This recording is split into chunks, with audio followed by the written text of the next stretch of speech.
Hello.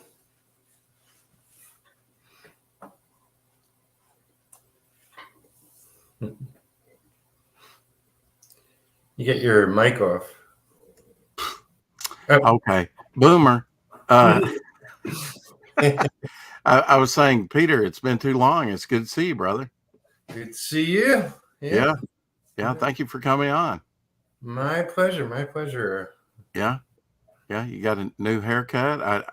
Your brother was gracious enough to retweet this. Yeah. I noticed a couple of months ago he said, I think he was saying that go check me out on Instagram or another platform. He wouldn't be tweeting as much on Twitter. Yeah, I mean, like he used to be on Facebook. He's not really on Facebook anymore. Yeah. It just, he gets busy at times and Yeah. does more, does less, whatever online. I guess you've been pretty busy, huh, Peter? I haven't seen you stream that much. Every now and then. Yeah, well, I mean, I had a life tragedy in August. And what is it? I'm going to be going, like, I'm in Kentucky. I'm going to be going to Florida for 2 months for family. So I'm kind of in a void. Yeah. Right Is your family down in Florida okay? I mean, after that hurricane came through? Oh yeah. The hurricane didn't seem to be an issue. It looked like. I think Jimmy was the closest to it, but Really? he said everything was fine. So Yeah. But yeah, all my, I got 3 older brothers, Jimmy being the next one up, and then 2 older ones. And everybody's anybody below you, Peter? No, I'm the youngest. You're the baby. Okay. Yeah, well, I'm there. Yeah, I guess I am 2 out of 2. I mean, I have an older brother. Right. This is Abigail here. Puppy. Yeah. No. Yeah, I had her about almost 10 years come January. Nice. She's full-blooded Jack Russell. We share the same birthday. Oh, yeah. About in a month. November 2nd, Day of the Dead in Mexico. Steve Ditko's birthday. There you go. Yeah. Yeah. Cool. So, yeah, we're looking forward to that. I got her in January 26th, about 10 years ago.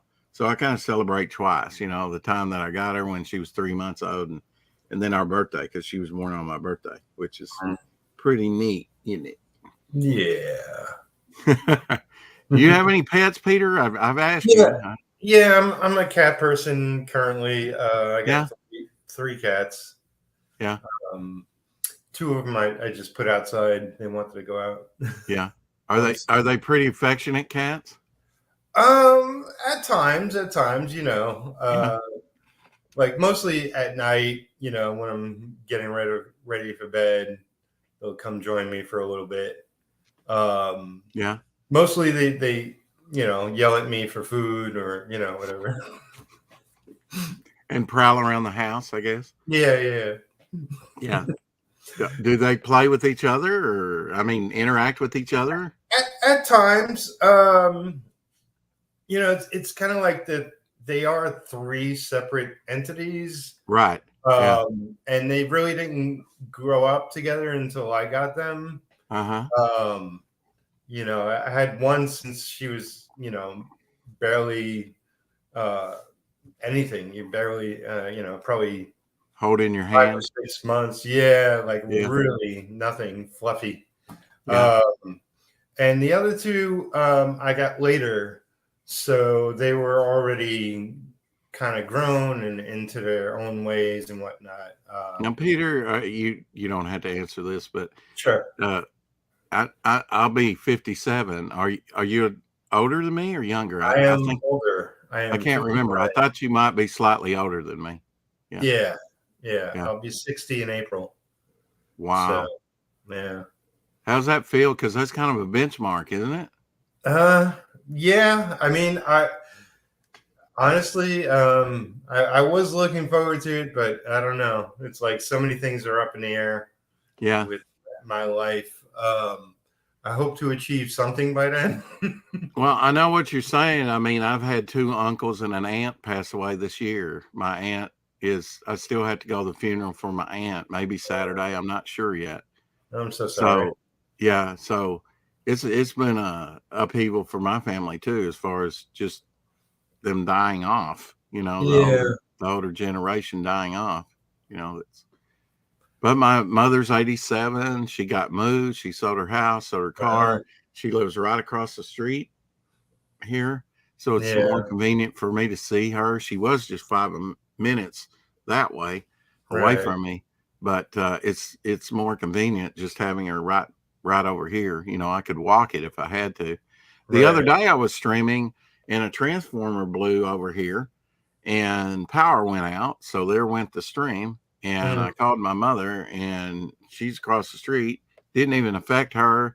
I went right. down Walmart and picked up these little flashlights for emergency Yeah, uh, for $1 a piece with the batteries. That's not too bad. And right, get 10 of them. And I got a candle, right. and I've got some others, but I had moved in a couple of her items from her house so I could. And then I sit down and there's all the candles over there in the corner. So I know I didn't need one, but just I want to make sure, if I don't have electricity, I have something on hand. Yeah, yeah. I've been in Kentucky like you know well since around 2006. Yeah. And there's like brownouts every once in a while, like more than I ever experienced back in New York. Really? Um, so I got a really good flashlight nearby. I got candles in the kitchen, like just in case. Yeah. And I keep everything powered up, like I plug everything in so it's fully Well, powered. one good thing here, I have a gas stove. So, if I Right? need to light candles or something, Yeah, of course I have lighters too, but yeah, yeah, yeah, it's good to have. My oven wouldn't work. It's electrical, I think about these things. If power were out at a long juncture, what would I yeah, do?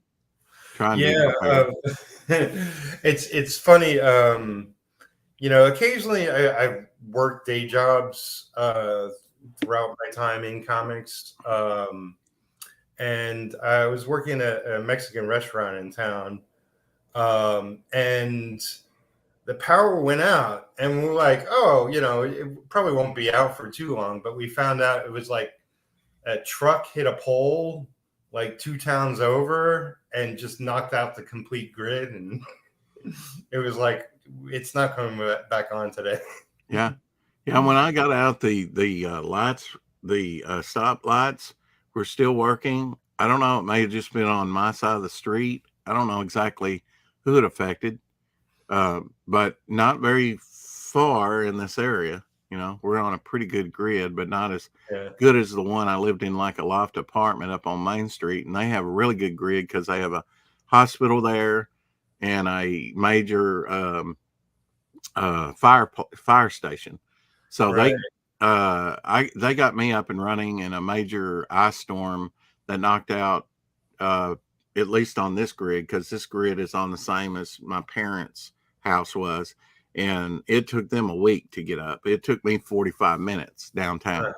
Yeah. So I know when I came over here that it wasn't on as good a grid, as far as getting it up, Yeah. making it a priority. But I hear you've been pretty busy. How's retro going? Retro. Well, like, I'm trying to figure out what I could accomplish before I have to leave. So, approximately the end of November, I'll be heading out to Florida. I think I could get a good amount of done on retro, um, because one of the steps I'll be doing is I'll be doing the coloring for it, and I got a lot to learn as far as using the programs and whatnot. Yeah. Um, and I kind of wanted to, like I'm going to have a lot of downtime when I'm in Florida. I kind of Right. wanted to like train myself on the programs when I was there. Yeah. So I might get everything else done and then just focus on coloring and maybe do some writing when I'm out there. Are you going to try and do coloring, your own coloring on retro? Yeah. I'm going to do it very 80s style. It might be, a little more upgraded than that, but Right. very just bold, iconic kind of coloring like, Yeah. comics used to have. Like, Yeah, I like the 80s. I mean, I go back and I look at some of those, and basically, the Marvel and DC stuff were put uh, on pulp paper, except for the deluxe, right. the square bounds that came out in the direct market from like 83 on, and those were a little higher grade paper, really made things pop. They did a lot of reprint like Neil Adams X-Men and Oh, yeah. Longbow Hunters later, Mike Grell's Longbow Hunter, Yeah. Yeah. and those look good, but I don't like the square bound format so much. I really like a book that I can lay out. If you had Yeah. like a Jack Kirby double page spread, it just lays out, in a stitched or stapled book. Yeah. Better than a A lot square of bound. books. A square bound, I didn't want to. I've never been one of those to take the cover and just, and abuse the book. I'm sure I did that a lot on like I remember Akira. Like Yeah, they had the like sort of trades, but they also had the single issues. And a lot of the single issues, you crack those open and it really just cracked the book. yeah, Um, yeah, but yeah, I mean, for as long as I've been collecting comics, I always picked up single issues and never had a problem with single issues, of course. yeah. Every now and then with that slick stock, though, it bubbles. You've seen that probably, Yeah, and yeah, yeah, and sometimes sticks. yeah, yeah, And really, I worked at World Color Printing Company. Also, Renier World Color did a lot of the Marvel books. Although we never had the Marvel contracts, we had like Disney catalog, Newsweek, which was a weekly, a right, bunch of airline books, which were glued, square bound. yeah, That you get the free book on the airline, when you fly. yeah, Did a lot of like polybag stuff, where they put it in a bag, plastic bag, seal it up maybe with another issue, two issues in one, or has a lot of forms like subscription forms or stuff like that. You want to polybag it. A yeah, lot of just different contracts, like from fishing magazines to anything. But it was a lot of fun. It was a learning curve for me. Got to go in the press sometimes. Didn't work in the press. I worked in the bindery where we actually put the books together right, and then actually mail it off, because a lot of that stuff is subscriptions, and you do the subscriptions first and then you do the rest of the run. But yeah.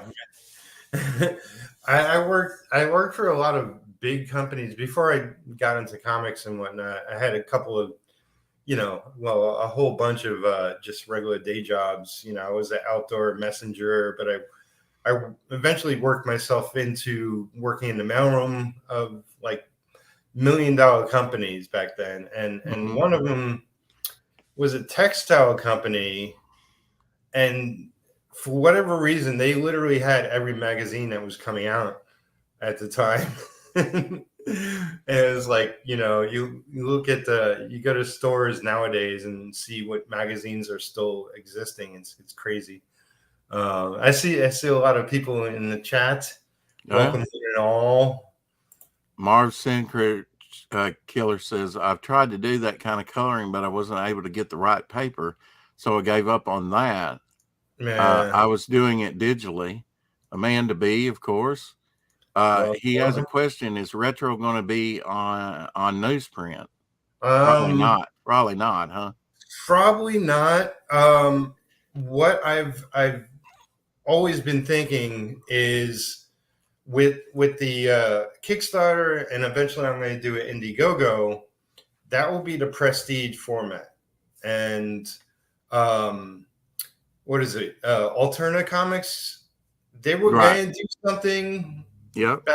back in the day, a couple of years ago, or whatever it was, with newsprint, like Mhm. offering it to other people. Peter said he's not doing that currently, but he may eventually get to a point where he's doing it. I was always thinking like I'll do the prestige format with the campaigns, and then eventually do a deal with Alterna, or if it winds up just going to a printer myself, offering like to the masses, comic book stores and all that, like a cheaper Right. version, which Yeah. would be on newsprint. With my ash can, I did a lot of advertising. I had like 7 ads and 5 different books of his, and when it launched, and I thought it was a win-win situation, because not that I maybe got any real backers from that, but it's just I'm glad to get some of the artwork and the advertisement into the comic stores, as you say, which may be Yeah, just select stores. Not everybody carries Alterna, but yeah, you get the people getting the books in from their campaign about the time that yours is available to buy, and they put it up on their website for resale. So that's 3 ways you get it sold. I like that. yeah. Pete's a good guy, and Yeah. I like what he's doing, and like a lot of the He's a books. big Star Wars fan. I've had him on here and Yeah. interviewed him. We talked Star Wars for 15, 20 minutes before we even got to anything about Alterna. We just got off on that, Right. but now yeah, I mean, he went through some printing problems, finding the right printer. He's happy with the one Yeah. now. Not everybody, what people don't understand, like Sensic Killer was saying, was asking you if it was going to be on newsprint. Not every printing company does newsprint. That's a different type of No. printing, and Yeah. the newsprint. I went back and looked at some of those 80s comics we were talking about, and the quality, the reading of it. And I've got pretty good eyesight still, and it's just not, I was like, man, this was crap, but I sure loved it, you know? Yeah. I mean, back then, that's what we were used to. There Yeah. wasn't Low much res. else but that. Yeah. Like it was before, like they were prestige alternatives. I think like was it Marvel Fanfare or Marvel something had slip Vampire paper. I think that was was like, you slick. know, Yeah. yeah. But other than like magazines, like Heavy Metal was quality paper, but Right. the regular average comic back then, everything Like was printed the same. Like Conan, that was printed on Savage Sword of Conan. That was on right, newsprint. yeah, Yeah. yeah, and I thought the quality was great. I mean, Yeah, well, I did at the time, but you go yeah, back and look at it and you go, man, this is, but this is worse than what I remember, yeah, well, I mean, it's been so many decades, and not only printing has gotten better, but paper Yeah, quality, definitely. how it's done, the whole process, Well, everything just how is you better. submit your work into the company, Yeah, yeah. Yeah. Um, I mean, you so used to have to mail it in or fax it in, or, I don't know. yeah, Yeah. yeah. I mean, like back in the '90s when I was working for Mall in DC, everything was mailed, everything was FedExed. It was an insane amount of money wasted. Now Um, I heard that you inked a little artist called Del Keown Dale recently. Keough. Well, that was for Joe Sontag with his Reaper Destroyer. Got a Uh-huh. cover penciled by Dale Keown. There you There you go. There's his little ash can he came out with. He beat me to it, Peter. He beat me go. to it. Hey, I think there was a couple of people before him that did ash cans, but Oh yeah. Oh yeah. Yeah. um, but yeah. So I saw that. I saw the cover that Dale Keown penciled, and I've always been a fan of Dale. And really early in my career, I heard the name Dale Keown, and I saw his work. on a small independent comic back in the day, Dragon Force or something like that. Yes, from Air Sale. Yeah, Yeah. I knew the guy. I knew the publisher, Barry. Mm-hmm. And I was like, "Is Dale still doing that book? Can I ink him?" and he was like, "No, he's done. He's finished." Yeah.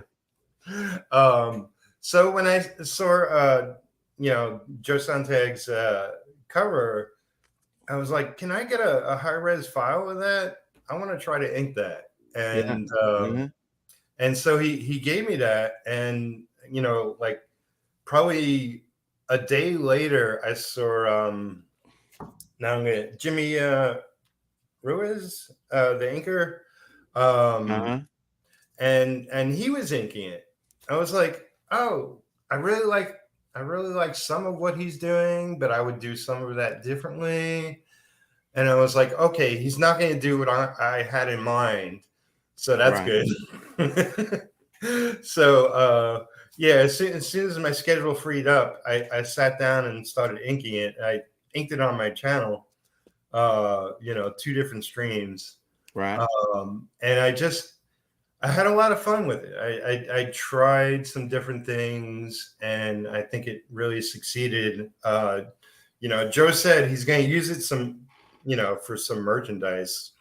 Although he hasn't officially stated what merchandise is going to be. It might be a print, it might be a rubber stamp. I don't know. But he said Dale liked it, so that makes me happy. Somehow I muted myself. I was looking for a piece, but I don't know if you've seen this, Peter. It took me a couple years to find one on eBay. Do you recognize who that is? Comics. Huh? The actor, or Yeah, the guy there, the thief. he looks really familiar. I'm not placing a name though. Well, the police officer is Joe Simon, and the police officer grabbing his arm, and the guy Right. sitting there is Jack Kirby. Oh, okay. Yeah, A young Jack Kirby. young Jack Kirby. Yeah, and Did I'd seen that in like the Gerber books, the big Gerber Yeah. books, and so I had on eBay, I had a search out for it for like 2 years before I actually found it, and one came up, and I just happened to have the money at that time. It took me a week to get it. I was like, oh, somebody's going to buy that in the meantime. But I wound up with it. And because I knew it was out there, and he really didn't make any appearance. I think maybe in 91 before his death, they had like a checklist with the older picture of Jack on the cover. But Right. and sometimes, he would draw himself in with Stan Lee on, looking from behind. You never got to see their faces. Right. Same thing with Dicko. Dicko would do that, sometimes. I know he did a Gorgo with Charlton. I want to talk to you about Charlton. We were talking about the quality of comics. Charlton was terrible. I mean, they won't even slab them now, a lot of times because the pages are cut unevenly. Remember the pinholes would stick together. Sometimes you'd be reading a comic and the pages would stick down at the bottom with the pinholes. Yeah. And that's when and that's what was so neat about working at the company, because I knew, I knew what a pinhole was then. It has a little pin, and it was same. We could have printed off that comic if we'd had the forms. Yeah. And so I learned a lot about how actually, a comic would have been put, even though we didn't have any comic contracts, at least where I worked, up north in Illinois. I think they, for decades, they did Marvel comics, and and like Sparta, Illinois, some company over there in Sparta, Illinois, did DC comics for decades. Yeah. But the quality of like alternate comics, the whiteness of the paper doesn't even look like newsprint to me. I mean, the thickness, yes, and how it, is floppy. Right. Yeah. But the quality is so much better than the 80s, newsprint. Yeah. and no pinholes at the bottom. Yeah, I gotta eventually pick up a whole bunch of their books. Yeah. You know, but I got a list of like 40 to 50 books that I want to pick up. So when I get paid. Yeah. I hear you, brother. Yeah, yeah. Yeah. I got to go later and pay the bills too. We're winding down our last. I spray for mosquitoes. We have the city contracts, and so I go out at night and spray. And there's not really any right now. They're starting to wind it down. Yeah, yeah. It's 1 year I went down Florida though. I went within like an hour's drive of Gainesville, which is at kind of the top part of the state. right. And that was as far down into Florida as I made it, about an hour south of Gainesville. But did a lot of spraying for a week after they had maybe that hurricane that came in 5 years ago. They tried the aerial spraying, but with planes, but Right. the beekeepers, made and I don't blame them either. Yeah, So yeah. they sent some trucks down there and to Texas because it hit Florida and then went to Texas, I think, that year. Yeah, I mean that's why I'm in Kentucky. It's not as severe weather as New York. Yeah. But it's still got its seasons. Like, I can't picture living in Florida. It's too warm most of the time. I asked Queen. She was streaming earlier with Vic King, who's done a lot of artwork for me. He's got Yeah. a campaign up on Indiegogo now, sort of Savage, sort of Conan, and Sinbad type adventure. Right. And he's going to do it in magazine format, like the old Savage Sword of Conan's were, or the Rampaging Hulks, Yeah. or the early on in the 70s, the monster magazines that they came out with. Yeah. Yeah. Yeah. Yeah. All good stuff. All good stuff. I was a big fan of the Seven Sword of Conan. It's like Were you? I read them, and like the stories were okay, but Yeah. I really loved the artwork, bigger and in black and white, and Yeah. I have well, a lot of John Buscema's roughs, his yeah, initial drawings. He would do the preliminary drawing, then put it on a light box, right, and sometimes he would give directions like flop this image, but pretty much what he laid down, he stuck with, and then he had like Ernie Chan and other people inking. yeah. Sometimes I think they didn't get the best inkers on those magazines. No, I mean, the had a lot of heavy inkers, which I guess is the intention of the book, Yeah. because it's black and white and you can really show off the artwork, but some inkers were better on drawing than others. We lost a good one this year, Tom Palmer. Tom Palmer, yeah, Yeah. he was Yeah. really good. He was. He used I've seen him in, I don't know if it was a documentary, but him talking about inking, and he was talking about the different brushes or the different nibs, the different things. He was very versatile in Yeah. in achieving, and that comes over time, doesn't it, as an inker? Because you're probably primarily known as an inker, aren't you? Yeah, I'm trying to do more art, and like I have an artist for the first issue of Retro, but I'll be doing the penciling with issue 2 on as well. Yeah, it's like I've been drawing all my life, but I still want to get better before I really tackle that. Was Jimmy or any of your other siblings, were they drawing before you? Because you're the baby of the family. Yeah, yeah. We're all artists. We kind of get that from our father, who had some talent himself. Yeah. Yeah. Um, but only me and Jimmy in the comics. Mm-hmm. My next brother up, older than Jimmy, was Anthony. He's done some like 3D CGI, like he did some commercial work. Yeah. Uh-huh. In Florida years ago. Yeah. And he's dabbled with other things, but he was mostly a electronics kind of guy and into other things. He's doing cruises now. He's booking cruises.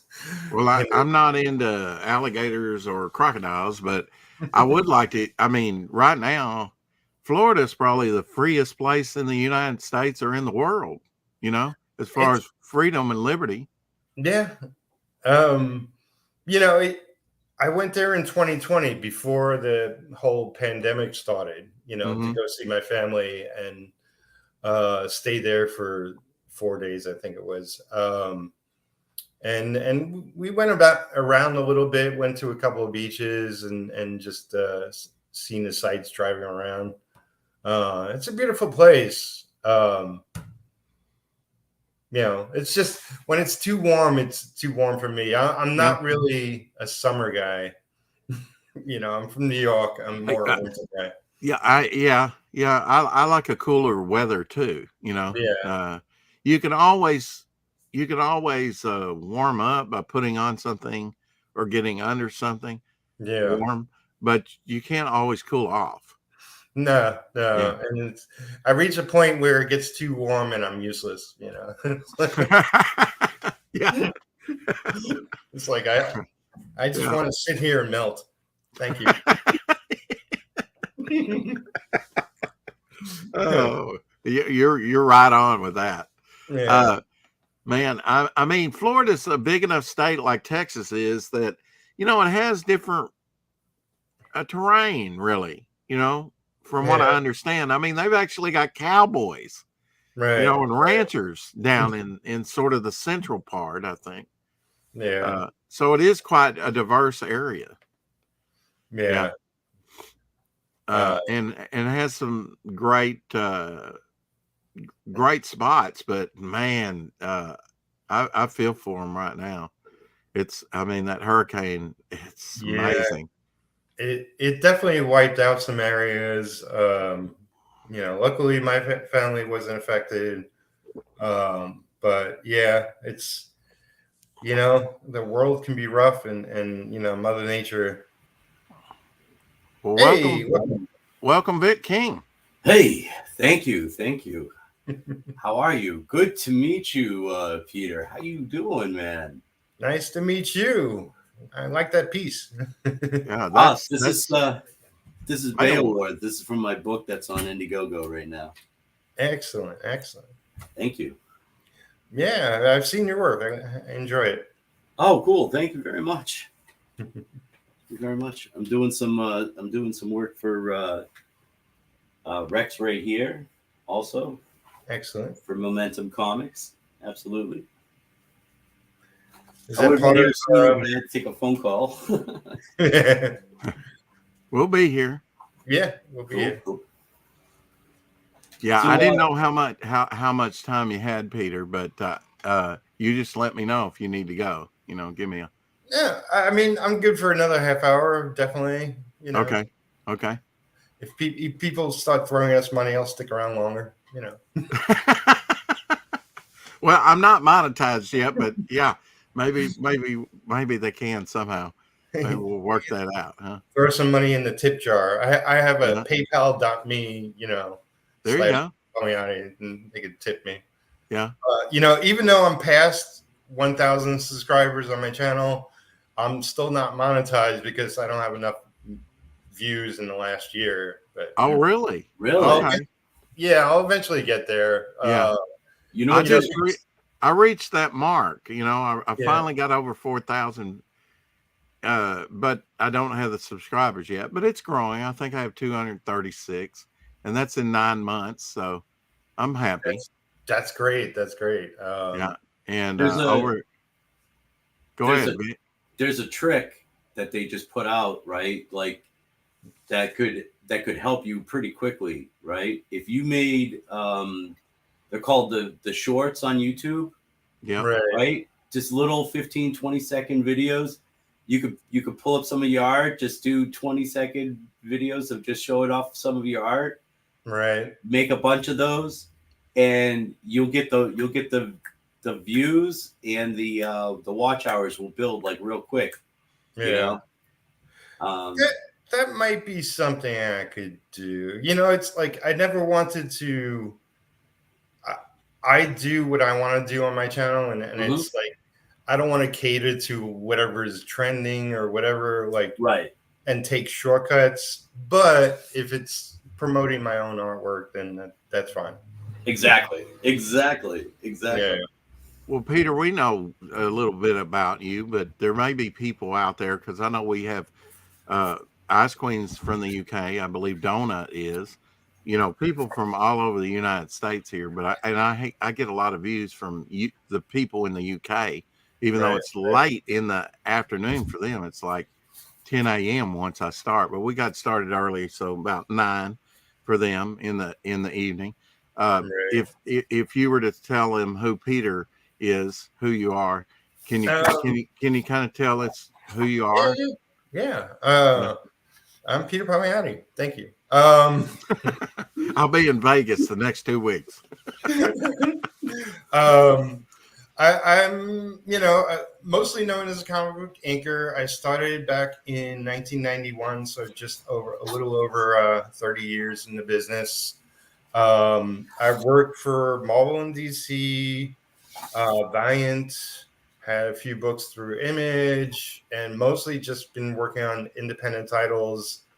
I wish I had a full list of what I worked on somewhere, but every list you find online is wrong. And, I've tried to keep a file myself. And, before I had a computer, I never Right. really effectively made one myself. But anyway, you can find me everywhere, doing a little bit of everything. Mostly known for inking Aquaman back when Peter David was writing it. Jim Calfuri was the artist, and I was inking it. He had a hook, so Oh that's yeah. When he all had a right. hook and long Yeah, hair. the long hair, the beard, and everything. Yeah. That's inspired. Like the movie was inspired by our run, really. Mm-hmm. And Marvel, I did a lot of more random stuff, but I worked up in the X-Men office, so I inked a lot of X-Men titles back then. And only got credited once, really, but so it goes. That's when they had like a dozen X-Men books, and they were just pushing them out, and they had multiple people doing everything.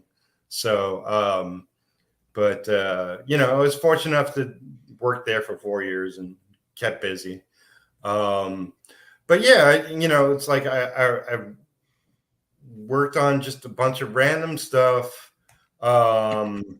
I worked on Razor back in the 90s. Now was Razor London London Night Studios. London Night Studios? Yeah. Yeah. That's my favorite indie title from the 90s. Yeah. Everett Harto was. Did you know Peter worked on it, Vic? Yeah, I did. Yep. Yeah. Okay, cool. Yeah, and I have some Razor in my collection. Yeah. Yeah. Excellent. It was a cool book back then, and it was really hot for a long time. Now there's actually, Everett has his version, but there's somebody else that bought the character and is doing their own take on the character. So, but I worked on that. I worked on. Well, Peter, let me stop you there. Yeah. I talked to did an interview on Apex Comics with Steve Rude, and Okay. he and Mike Barron were going to take Nexus in 2 different directions, and they just kind of made a gentleman's agreement, I guess. Nexus didn't want this character to grow up so quickly. He didn't want to miss all those developmental years in the storytelling, and Mike wanted to go forward to where he was like in college or something, and so they just agreed to kind of go off in 2 different directions with the character, kind of like what you're talking about. Yeah. I love Nexus. I always thought Nexus had the greatest regular name, Horatio Hellpop. I mean, this insane great name. Yeah. I worked on a book called Valentine. My friend Dan Cooney. did a bunch of stuff with this guy Joe Martino, Ripperman, Shadow Flame. Now, what did you do for Valiant, Peter? Because Um, Steve Ditko even worked for Valiant, you know, and did a cover like a yeah, did they Nightman and work? stuff. Yeah. Yeah. I was there during Bob Layton's, was in charge. Yeah. So it was after, the first year or whatever it was. Yeah. It was because after they were doing like video properties starting out, like Super Mario book, Nintendo books and stuff, and then they kind of started the hero line, didn't they? Yeah. I mean, it went. Valiant has been through many, many changes and different companies and different people running it. Yeah. Like I was there during Bob Layton's run. Well, only for 10 months or something, whatever. Yeah. But that was after Jim Shooter left, after Barry Smith left. I would have loved to have been there in the beginning, but Bob Layton was in charge. Jimmy said that they were looking for help and took me up to the office and said, "There's Bob." I said hello to Bob and shook his hand, and Jimmy was out the door. Anyway, I was like, I'm here if you need an inker. And he was like, well, there's our tables over there. Go grab a table and I'll bring in some work. And he just dropped a page in front of me and I started working it. I love my time at Valiant. I made so many friends. I mean, I got Aquaman because of the relationship I built while I was there with Jim Calafiore. It was basically everybody worked on the same floor. It was, So he just put you to work. They said, this looks good. Here's another page. Actually, the very first page I did was rejected. Okay. And I'll tell you this story. So, I sat down. They brought me a page. I with no direction whatsoever other than ink this. I was assigned there to be a background inker, and he was like, "Okay, so ink the backgrounds, and we'll give you more work once you're done." And so I started inking the background, and I got through most of it, and like Sean Chen was sitting next to me. Calafiore was there behind me or in front of me, I forget. But the artist who worked on the page that I was working on was sitting right in front of me. I didn't know anybody at the time. It's like I just got there. Because it was kind of in-house, wasn't it? Yeah, it was all in-house. The writers, the artists, the colorists, the letterers, everybody worked in the office. That's kind of like Charlton Comics was back in the day. They had like an old warehouse and everybody kind of worked there. It was you could have the writer right next to the artist, right next to the inker, et cetera, et cetera. I loved it for that. It was the greatest studio. CrossGen was like that, was it not? Yeah. CrossGen was built up like that too. And so the artist, I forget his name now. Andrew was sitting in front of me. I don't know. He disappeared off of comics after Valiant, but he turned around, looked at what I did, and started yelling at me. He was like, "What the hell are you doing?" Because I approached it like giving it some character. And I guess it looked like R. Crumb kind of work. Oh, okay. And he was like, no, that's complete opposite of what it should be, blah, blah, blah, this and that. And Sean was like, dude, this is his first day. He just started here. Give him a break, and defended me. It wasn't the tone of the book that they were trying to say. Yeah, they wanted it slicker or neater, whatever. Yeah. But nobody said anything. They just dropped a page. I mean, basically, when he set you down, you were hired. Did he ever tell you were hired? Yeah. I mean, like I dealt with, human resources that day and sign a contract or whatnot. Yeah. The structure of it was that, he worked from Monday to Friday from 9 a.m. to 5 p.m. And whatever work you got done in that amount of time was the work you got done in that amount of time, but you got the same paycheck regardless. And it was so different than anywhere else I ever worked, before or after. But I loved it there. It was like, just jabbing with the artists around me and having a good old time and getting a lot of work done. Now, what books did you do there that saw print? I probably worked on a little bit on everything, but I mostly worked on Eternal Warrior. Okay. Stan Drake was the inker on that book. And so I inked most of the backgrounds during my time. Now, Don Perlin did some work for them, didn't he? Did you get to meet? Was there. He was like the second in command over there. Okay. Don. Yeah. Now he's still going. I mean, he had an Indiegogo project that Smokes the Fox. He did a cover for them in his 90s. Yeah. And the very first comic book I bought, that was actual comic format. I had bought one magazine before that, had Don Perlin artwork in it, A Werewolf by Night. Well, Justin Belmont got Don to pencil his cover, which Bob Layton inked. That Smokes the Fox book. Yeah. So when I think of Bob Layton, I think of his Hercules limited series in the 80s. Right. And I think of his Iron Man, of course.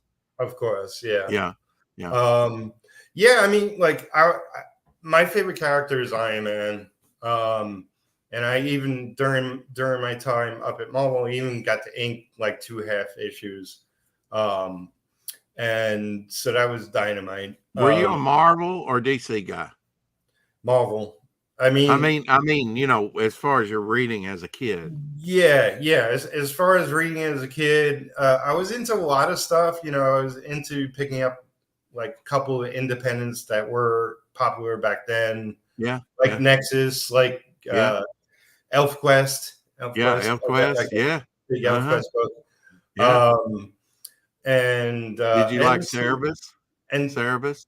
My brother was picking up Cerebus. So Jimmy picked up certain books and I picked up other books and we sort of read each other's books. Oh, you did share. Okay. Yeah. But mostly I picked up a lot of Marvel titles like Spider-Man and Captain America and Avengers and what's your favorite hero? What's your favorite hero? Well, I mean, Marvel, it's kind of Iron Man, although I relate a lot to Spider-Man. But with DC, because it's not that I didn't read DC. I read a lot of DC, but it wasn't really what I picked up first or was really into. Well, there's Klaus Janson, there's Rubenstein, there's so many great inkers out there. Besides yourself, Peter. Yeah. Who's your favorite inker? I like Terry Austin. I mean, the funny thing is when I started in the industry, it was I was drawing all my life, but I knew going in, my foot in the door was as an inker, but I knew I sucked as an inker. So, whoops. That's kind of disadvantage there. Well, I mean, I knew realistically, I looked at what my ability was, and I was like, I got to do a lot better if I want to make it in this career. Yeah. And a lot of what I was looking at was Bernie Wrightson. And I looked at everybody. I love you like those heavy blacks. Heavy blacks, but it's also just the brushwork, the quality of the lines he laid down. You see beyond the style, and just and you pull things out and adapt it yourself. But another big one, it was Bernie Wrightson and P. Craig Russell. P. Craig Russell. Yeah. He did Eldrick for Pacific Comics. Yep. But I loved his Kill Raven. Yeah. And he's done a lot of wonderful work. Al Williamson was another big one. Yeah. Williamson was half the time you saw him, he was doing his own art. he really doesn't get a lot of love, does he? In recognition, I know Vic likes Al Williamson a lot. Yeah, I mean, he's gotten a lot of love in his time. I think this is, generations later, but there's still an appreciation for his work. I mean, I think in the business, yeah, and he's got a following, but he's overshadowed by a lot of other things. Maybe it's what he works on, yeah. But now, didn't Al Williamson do a lot of those early StarArs books for Marvel? That's right. He did the movie adaptations to Star Wars and Empire Strikes Back and all that. Incredible artist, right? He kind of reminds me of Alex Raymond, generations earlier. Well, Al Williamson, Frank Frazetta. I mean, like he had different circles of friends he worked with and did stuff with. I think Mike Luder, maybe, like they all sort of helped each other on projects and whatnot. His work was fabulous. Like Russell and Kaluta, kind of reminiscent in their line quality to me. I know that Kaluta did early on. Did like the Shadow for DC Comics. And things like that. I was fortunate. Mike Kaluta did a cover for one of my friend's books, and he was delivering the artwork to Mike. And I was just walking around the city with him, and he was like, "You want to go to Mike's studio?" I was like, "You crazy? Yes, let's go." And so I got to hang out with Mike in his studio, and man, it's just as you picture it. It's like every freaking inch is something. It's like, and it wasn't a huge apartment, but every freaking inch was like books and gadgets and, stuffed animals. I don't even know. It was like, he had a lot of reference books, didn't he? Yeah. Oh man. But he's done some fantastic work, and he, it's like, there's no artist that doesn't inspire me in my work. And, it's, I looked at everyone who was around, every book I can get my hands on, everybody, it's like, and like I said, I knew I sucked initially. So the first couple of years of me working, it's like, I did some, I was assisting Jimmy. So I filled in blacks and eventually inked some backgrounds, but I also inked, I also worked with some other inkers and assisted them to bring in money when I didn't have my own work, and to get my own work back then, I had to go to, the local conventions, which thank God locally it was New York. So, well, I heard Frazetta talk when he was alive in, a documentary, and Al Williamson back in the day, I guess maybe back in the 50s, they would help each other, Frazetta would help Al on jobs like you're talking about. They would cross-pollinate, and they just wanted to get the work done, pay the bills to feed the family. That's right. I mean, and you got to think it was a much smaller pool of artists, so they all knew each other from Brooklyn. They were kind of Brooklyn boys. Brooklyn boys and whatnot. Now, what part of New York? I mean, were you born in New York? I was born in Brooklyn, so you're a Brooklyn boy. Okay. Yeah, Brooklyn boy. So I used to travel to Maryland, DC all the time, even before I started in comics. I was helping out my brother, just delivering pages or picking up pages for him. There's a rich history. Somebody could do a documentary just on Brooklyn. Brooklyn and comics. But like being a kid in Brooklyn, I was always fascinated with Manhattan, and once I got, I went to art and design, which is in Manhattan. Once I started going to high school, I used to just go to Manhattan every chance I got and walk around, and Manhattan is phenomenal. The only reason I left New York was like, if I'm not making six figures, then I can't live here. Right. I can't even imagine. The prices in New York are insane. Just get an What are your apartment in feelings Brooklyn is now expensive now. what are your feelings now about New York? I mean, it seemed like the crime is just through the roof and things I are, you know, I don't really have a handle on what's happening there, other than I yeah, see pictures of it and there's new yeah, buildings, yeah. but Yeah. I Hey, have no idea about the crime. I know, like crime was pretty bad when I was, like when I was running around New York in the 70s. Crime was bad, and Mm, everything looked like real gritty and dirty and mm. graffiti everywhere and dangerous undertones. But meanwhile, I was walking around 3 o'clock in the morning and didn't have a problem. So it's Yeah. like, I'm more worried for my life now than I ever was then. Are you a daytime person or are you a night owl?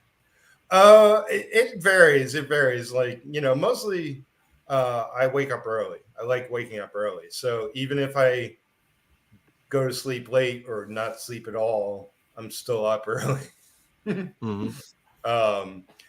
Definitely when I was younger, like I started in comics when I was 28. So throughout the later 20s and into my 30s and even my 40s, I was working around the clock a lot of times.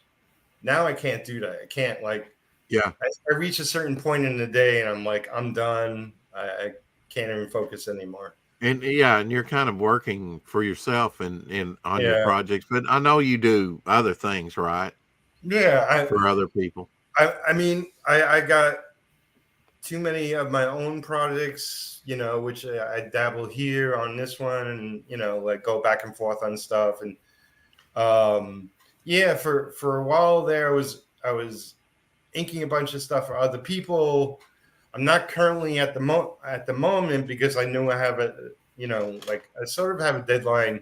where I'm not going to be inking, and I gotta, like I don't want Nose, to nose, overcommit, yeah. you know. Yeah. Nose to the Um, grindstone. Yeah. so I but got yeah, I was inking a lot of covers in the last year. I've inked a lot more covers, so that I love cover work. Like, it's nothing beats that, and Yeah. it's something I want to do more of. cool. But the reason I'm pushing into my own work, my own projects, is I just want to work on stuff that's ongoing. It seems like I get on a book with somebody else's company or whatever, Hmm. and I do an issue or two, and then it's over. It's like Yeah. Right. I want to run. I want runs of books to keep on, Nice. stay on, and keep going. I got a question that I think maybe people in the chat might want to know as well as myself. Sure. So there's an inker who's probably contemporary with you. You probably know him, Richard Friend. Yep. Now he does on his channel. He does like a lot of like ink demos and stuff like that. And I'm totally geeked out on his channel and everything, like because I had to teach myself how to ink, because I had always like just been I just wanted to be a penciler, but you can't do that in the independent sphere, Right. especially now. So on your channel, right, on your YouTube channel, do you do that? Do you do like demonstrations or do you do like some of your own work on your Yeah. channel?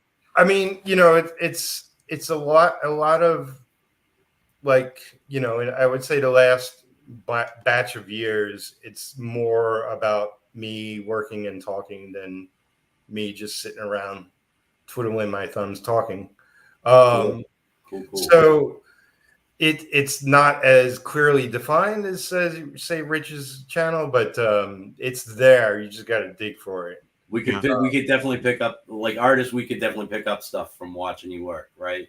Yeah. I mean, I blatantly said, okay, this is what I'm using, and this is how I approach it mentally. Like, and this is what I do physically to get the results I'm looking for, and blah blah blah. I Yeah. remember one of the last things I saw, it's been a while now. You had panelists on with you and things like that. But when you Yeah. were just working on, I guess, retro, but you were, what surprised me, you were working in red instead of blue line, pencil. Right.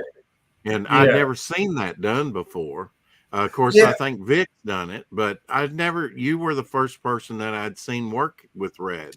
Well, it's like I created that because my printer wouldn't print out blue. So, Yeah, yeah, and it was like, Oh, well, cool. red works too. Yeah.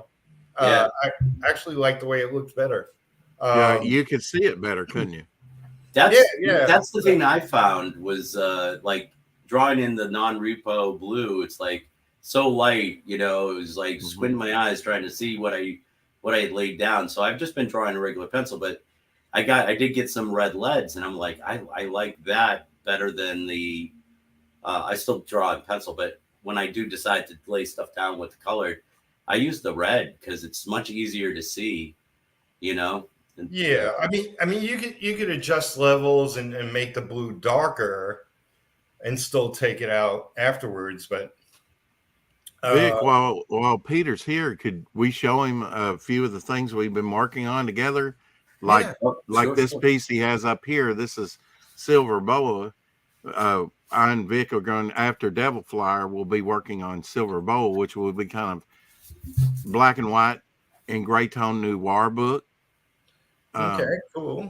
Intentionally, because I know a lot of people like black and white and with gray tone and I don't know if you mentioned R. Crumb. Did when you were inking that first page of Valiant, did you read some underground comics? Did you read I've seen them, and I respect his work like much like a lot of artists, but okay. I wouldn't say he was a heavy influence with me. I mean, yeah. I just when I picked up that page, that's what I saw. So it was like, Well, yeah. Well, the reason I mentioned that was kind of segue into this. okay. Did you see the early Ninja Turtle stuff? It looked like an underground book to me. Right, Kevin Eastman yeah. and Lard,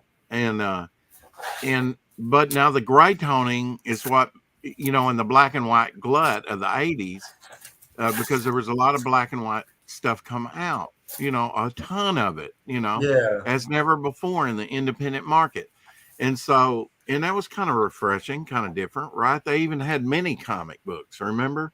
Yeah. There for a little bit, Yeah. like Cynical Man and other things like that.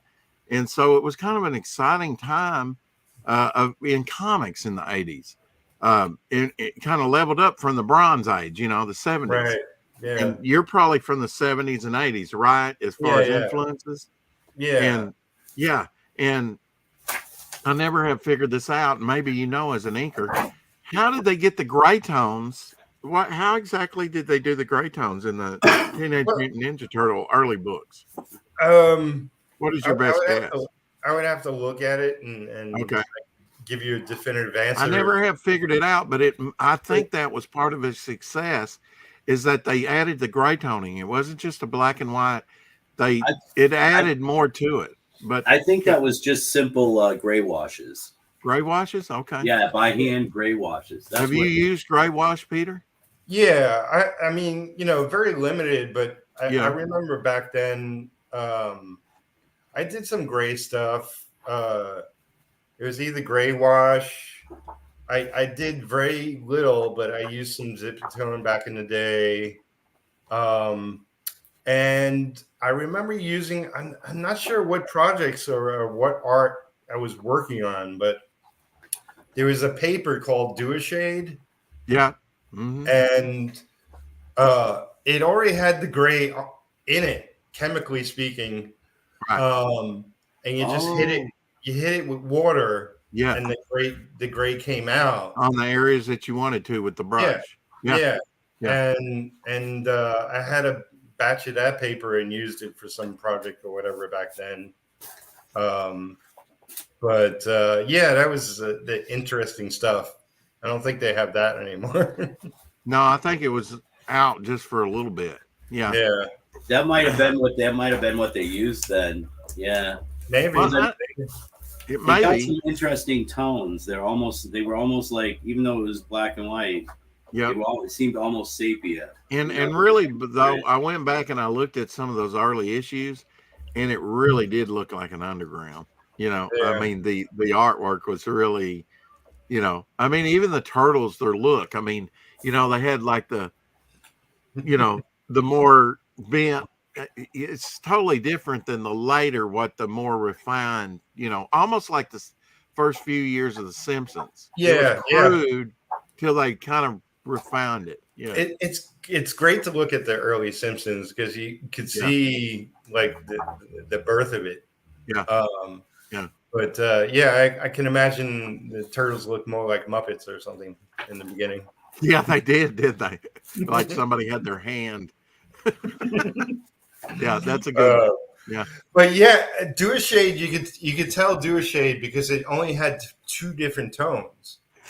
You know, it was like a light gray and a dark gray, yeah, and it was pretty. You could lay it down pretty evenly. yeah. Um, Now, did but you other than use that, zip? Did you it use was. Zipatone? I guess some I Zipatone. use Zipatone, but like Yeah, much like much like Splatter, yeah, I never really used a lot of Splatter. I never really used a lot of Zipatone yeah, because it's just a lot of work. It's just, yeah. you know, And it's easier on your old toothbrushes. yeah, Yeah, yeah, but yeah, it's like there's some artists that were really good with Splatter, and I always envy that. But it was like I don't want to begin that road.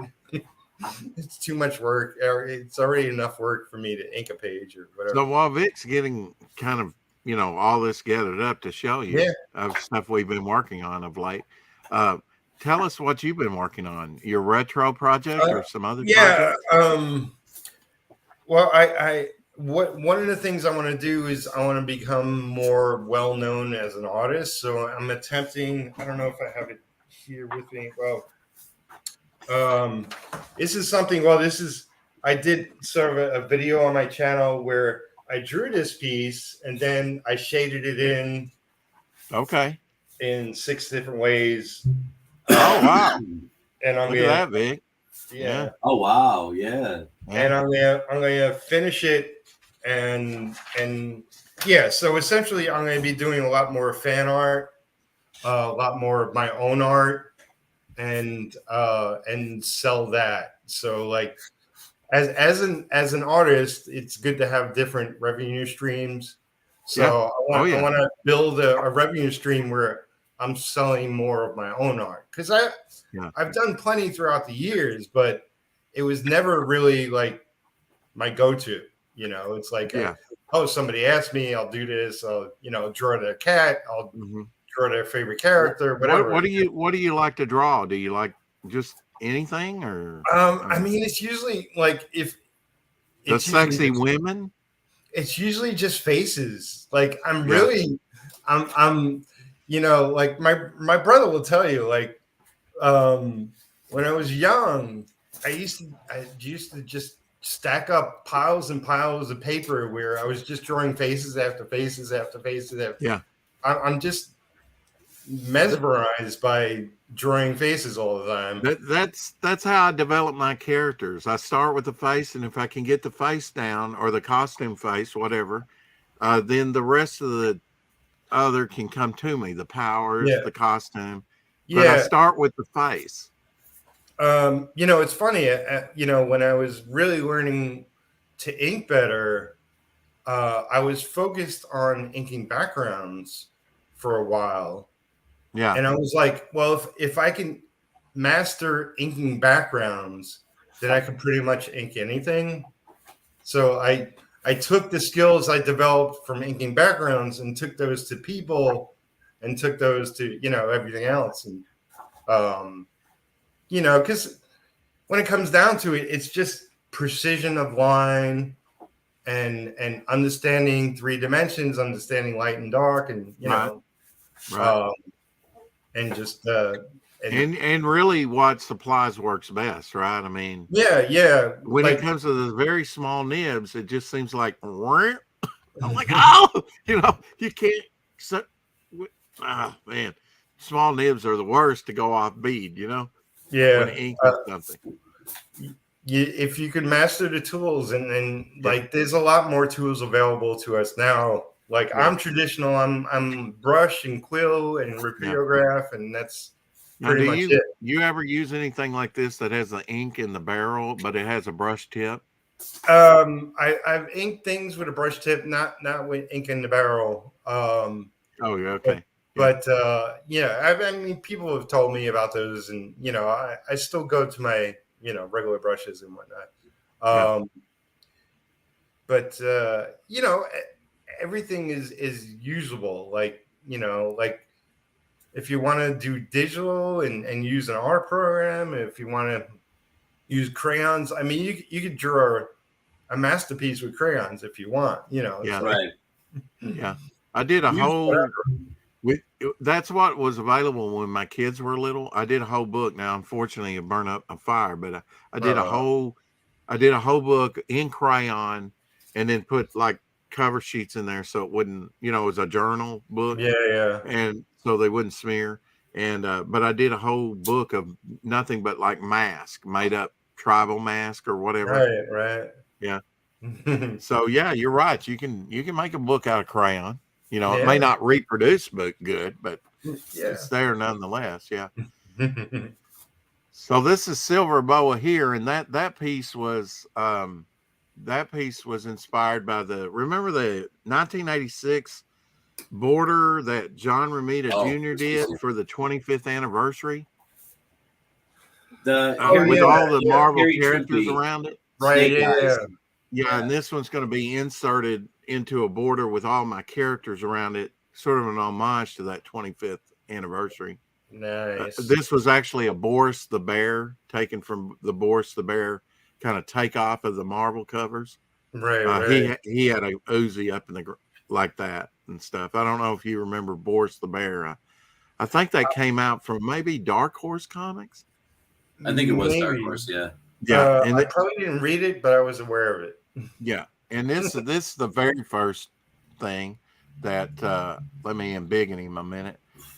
This is the very first thing that he did for me, Devil Flyer. And I said, yeah, you're channeling your Walt Simonson there. Yeah. Yeah, I was. Yeah. Yeah. I love Walter Simonson's one of my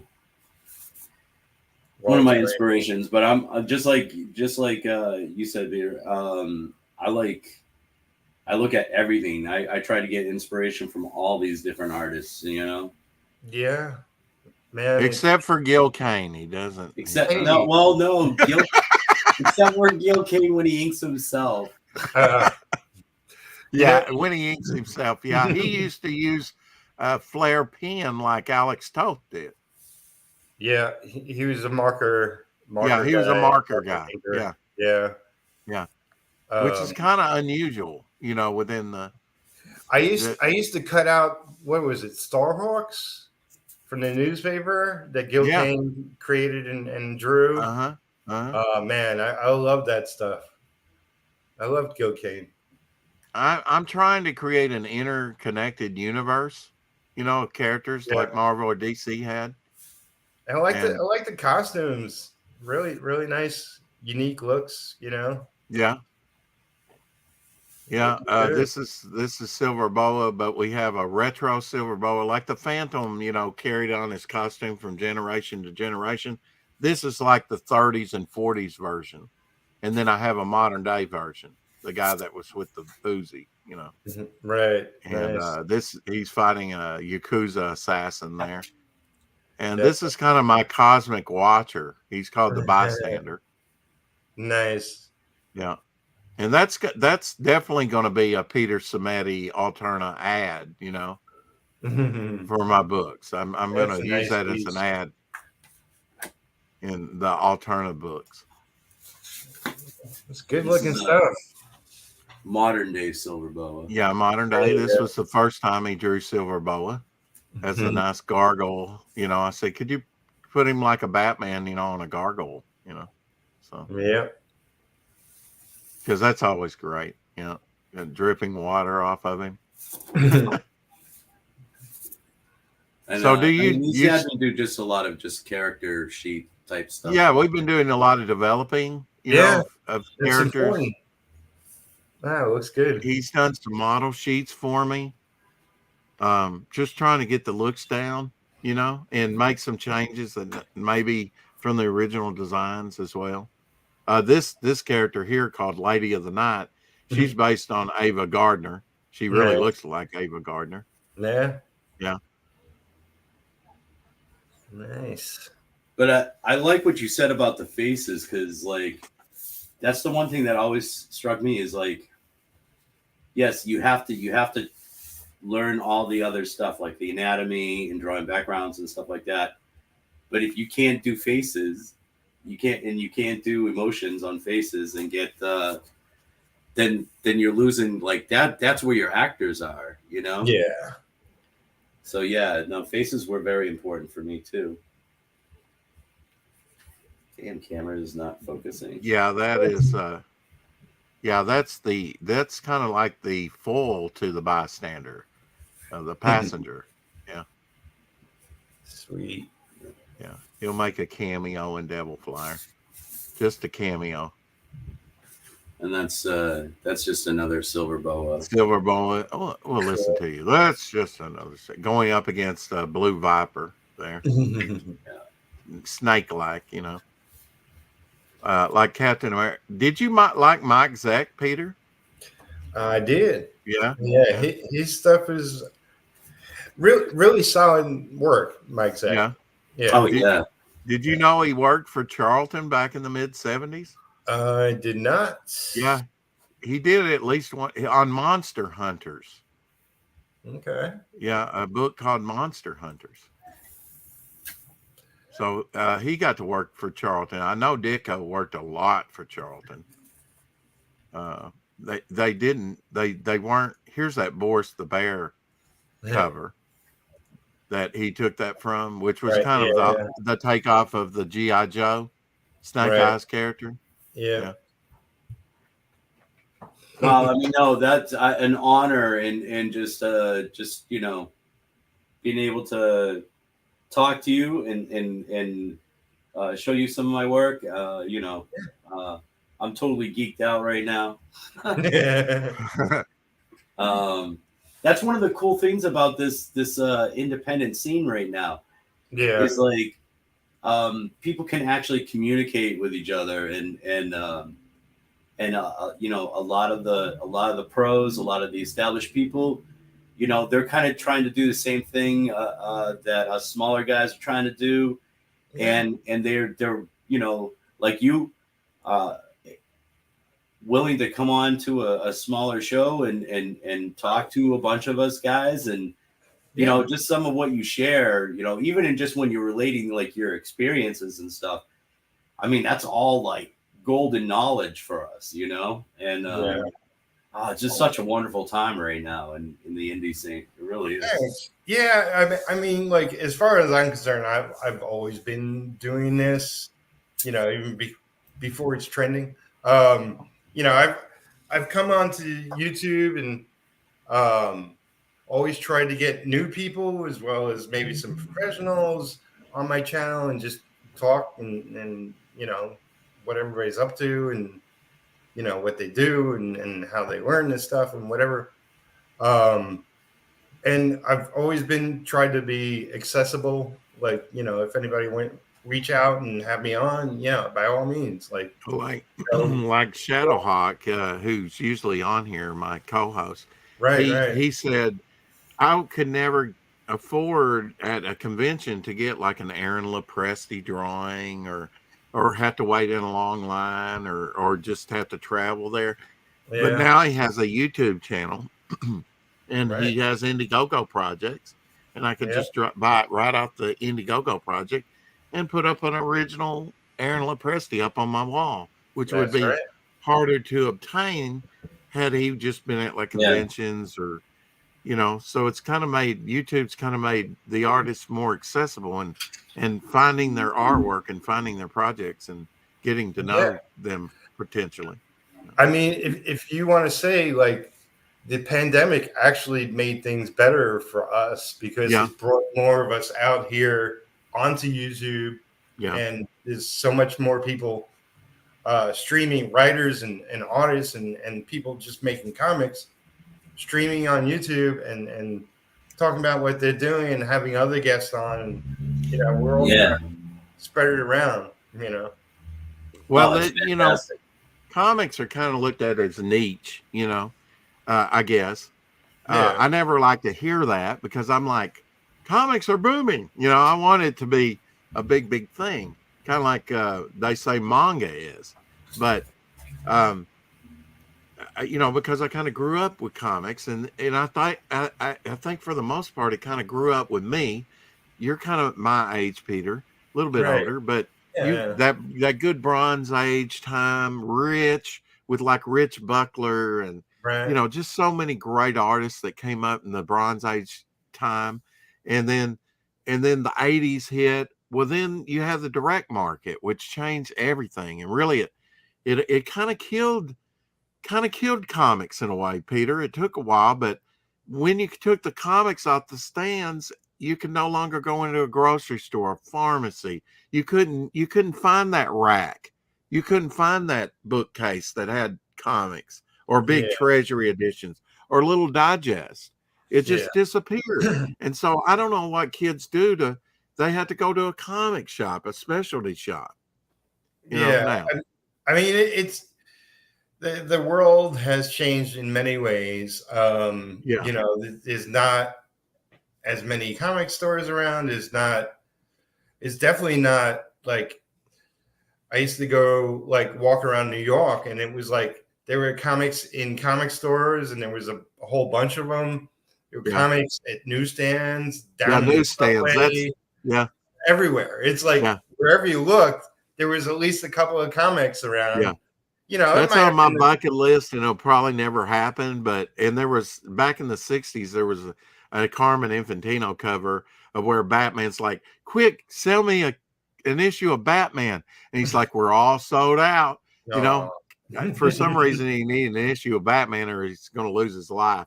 Maybe he'd been poisoned, and he needed to read the book to figure out how it turned out. I don't know, but it pictured a newsstand, and the guy's got a cap on, and Yeah, got a cigar, a stogie in his mouth. yeah. Wonderful stuff. And I never was in an urban area like that where I could go to like an open newsstand where these things are. But that's They just were all over when the I place, and now you don't get that. Now yeah it's like it's a whole different era yeah where, like, yes, you can go online and track down yeah comics and track down actually the creators as well, but it isn't like you walk around your neighborhood and see comics everywhere. yeah That's why we're niche. It's like, but then there isn't as many bookstores now. There isn't as many No. yeah. Well, I magazines. mean, when back in my day in the '80s, I did have a comic shop for a couple well, not a couple of years, but yeah, 82, 83 when it was first starting out. And it Right. was Capital, and then it became Diamond. And Diamond just has not evolved or changed, in the way they package, the way they deliver, and it It's has to evolve and change. I loved, like, back in the day, I loved picking up, what was it, Premiere, like their Premiere, catalog yep, that had every big single thick, freaking comic that came out. I yep, used to memorize like the teams, the publishers, everything. Like, yeah. um, and I just wanted to know what my friends were working on, and people I knew, and but yeah, There you go. There's yeah. one Um, big thick thing. but Look at that. now it's so different. But I will say, like, the first issue of Retro has, the villain in it is called Diamond, and that's Okay. that's partially tongue in cheek because he is the villain, uh, and it's also partially because the very first comic store in my old neighborhood was Diamond Comics. Oh, cool. Nice nod. Yeah. So Is it? It's a nod to both of them, but it is a nod to Diamond Distributors because I think that like everybody should have their business and do well and blah blah blah, but it's a monopoly and it's ruined things for us. I think it's Yeah. You know, Yep. we need to work beyond just Diamond. A lot of it is distribution, isn't it? Yeah, Well, Yeah. I think that was the biggest mistake Diamond made, right? yeah, So Diamond, they saw this. They saw LCS as being like the new way to go for everything, and maybe make comics more valuable by making them a little bit less accessible, right? right. And in a sense, that worked for a little while, definitely. But when they started taking them out of the newsstands entirely, see, Diamond should have continued. What Diamond should have done is they should have picked up that business too and distributed to newsstands and to supermarkets and things like that, right? And maybe Right. not put everything in there, but keep a few titles going in there.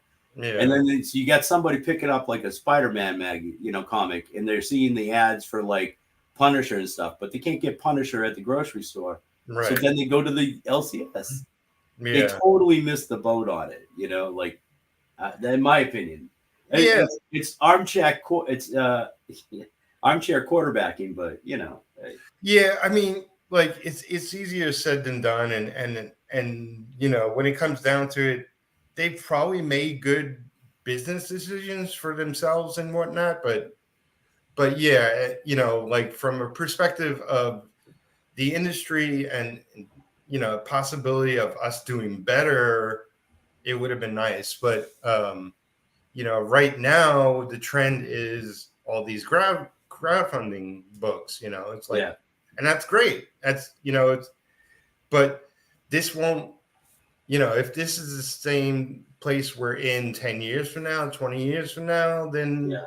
it might be a little trouble. You know, we have to expand beyond this. You know, I'm looking to crowdfund a whole bunch of things. So I'm totally down for crowdfunding. But I think the we need innovation a distributor that is in our corner, you know. the ball is definitely in our court with the Yeah. independent people right now, because when you got the big companies and they're at, I mean, they both companies, the big two, have gone through their troubles in the past, right? You know, we almost lost Marvel in the late 90s. Then we almost lost DC, you know, Yeah. and now it looks like we might be losing DC again to a degree, you know. Yeah. And so we can't, comics in general just can't rely just on the big two. And I mean, you know, like they have had their time, you know, and you know, it's like if they come back strong 5-10 years from now, no big deal. Like, you know, people will buy their books. right. But their focus isn't the comics. You know, the comics are just keeping their IPs alive. Yeah. But And they're doing the movies, they're doing the books, they're doing Yeah. the toys, they're doing the video games, they're doing, you know, everything else, and that's well and fine. What happens when that collapses, though, right? That's the thing, you know. Yeah. My thing is like, as far as the big two goes, they shrunk themselves, like they shrunk their own market so much just by the way that they decided to go with their comics. And I'm not just talking about like the trend now with like having the political stuff in there and everything and all of that, but Yeah. just in general, like I get that they were trying to appeal to the people who are aging up that were comic fans and wanted, some adult stories and stuff that was intriguing for adults too.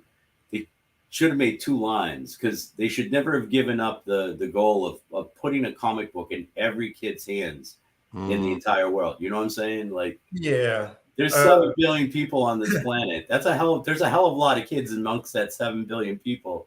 You should be having like Spider-Man comics in supermarkets in China. That's what they should have been doing, but Yeah, it's easy to say, like you were saying, like, from the outside. I think trust me, I thought of this a billion times. We all do. I could run Marvel and I could run it right, and it be good on the business side and be good on the creative side. But they're not going to put me in charge. Right. But I always thought like, that both Marvel and DC at various times have put out 40 or 50 or 60 books a month. Right.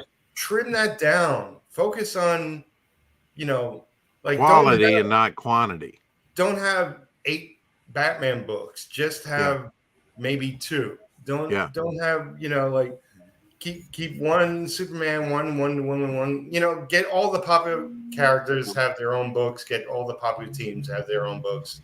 But keep the line trim. Less is more. And keep those big heroes like Batman, Superman, the X-Men, right? Just if I had a little kid, if I had a little kid right now, I would not let them pick up any of those books right now.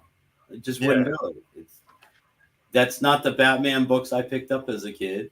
No, it's not the Superman books I picked up as a kid. And I'm not talking about art or story. I'm talking about like content. It's adult content that doesn't need to be introduced to young kids, And those heroes should be for the young kids, In some way, I do think kids are more sophisticated than we were, Peter.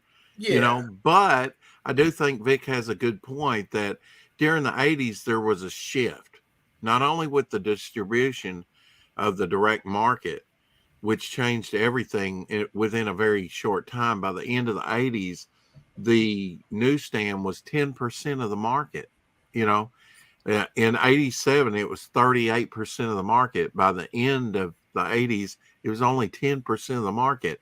By year 2000, it's like 1% of the market. You can't find a newsstand anything now. Yeah. And so, and I said, if you find something on a comic on Joe Biden, buy it, because if it's got a barcode on it, because it's so rare, whether it's good or not, because you just don't see comics anywhere. You see some Scholastic kid stuff, you see some manga stuff, but that was the thing about it. Growing up, we could do the Scholastic books, which often had little comic things.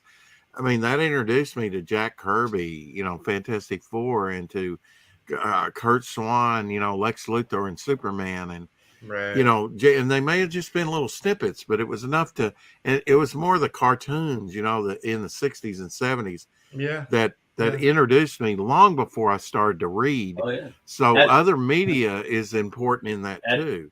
At my school's book fair, I got, and this was years after it was put out, but I got like I forget how many issues, but it was like the first like maybe 10 issues of George Perez and Marv Wolfman's Teen Titans in a small paperback, black and white printed digest, like paperback book that I could stick in my pocket.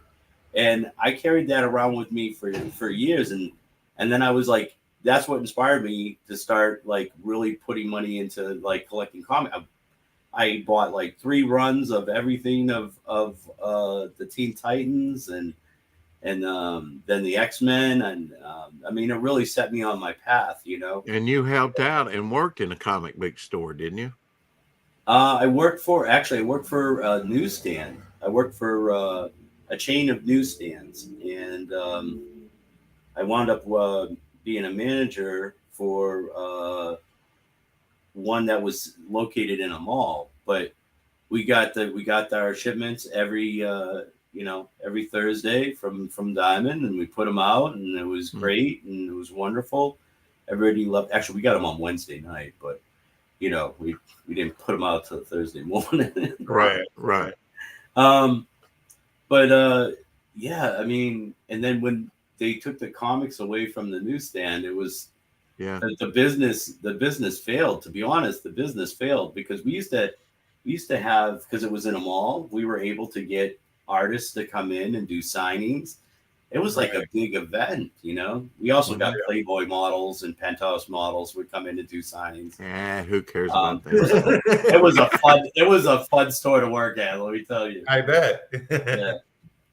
It was great. Yeah, I mean, I wonder if if comics knew at the time in the 80s that was going to be the death knell to a large portion by taking them out of the pharmacies and the groceries and stuff. Man, it's just, kids need exposure to that type of stuff, I mean, Yeah, for me, it opened up, it was Avengers. For you, it might have been Superman. For Vic, it may have been. My first comic, I was a little kid. I was at the library. They had all these old comics, Yeah. right? And I sat down and I picked up, first comic book I ever picked up was an old Ghost Rider. And I sat from the 70s and I sat and I read it. And then my mom was trying to get me to go. And I wouldn't leave because I wouldn't leave that comic because I was so enthralled with it. I think I was like 7 years old. right. So enthralled with it. And the librarian came over and she was like, "No, those are all throwaways. You know, and you could just take it home with you." And I was like so happy. I grabbed like 2 more different issues of Ghost Rider, and that's oh man.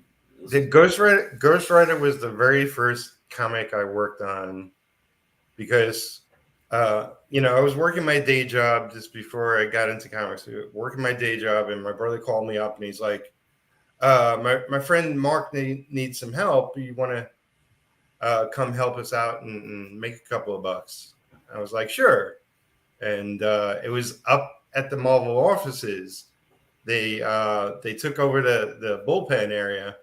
So it was me, Jimmy, Mark Texiera, a friend of ours, Ken Branch, and we were just tossing pages back and forth. I was just filling in blacks.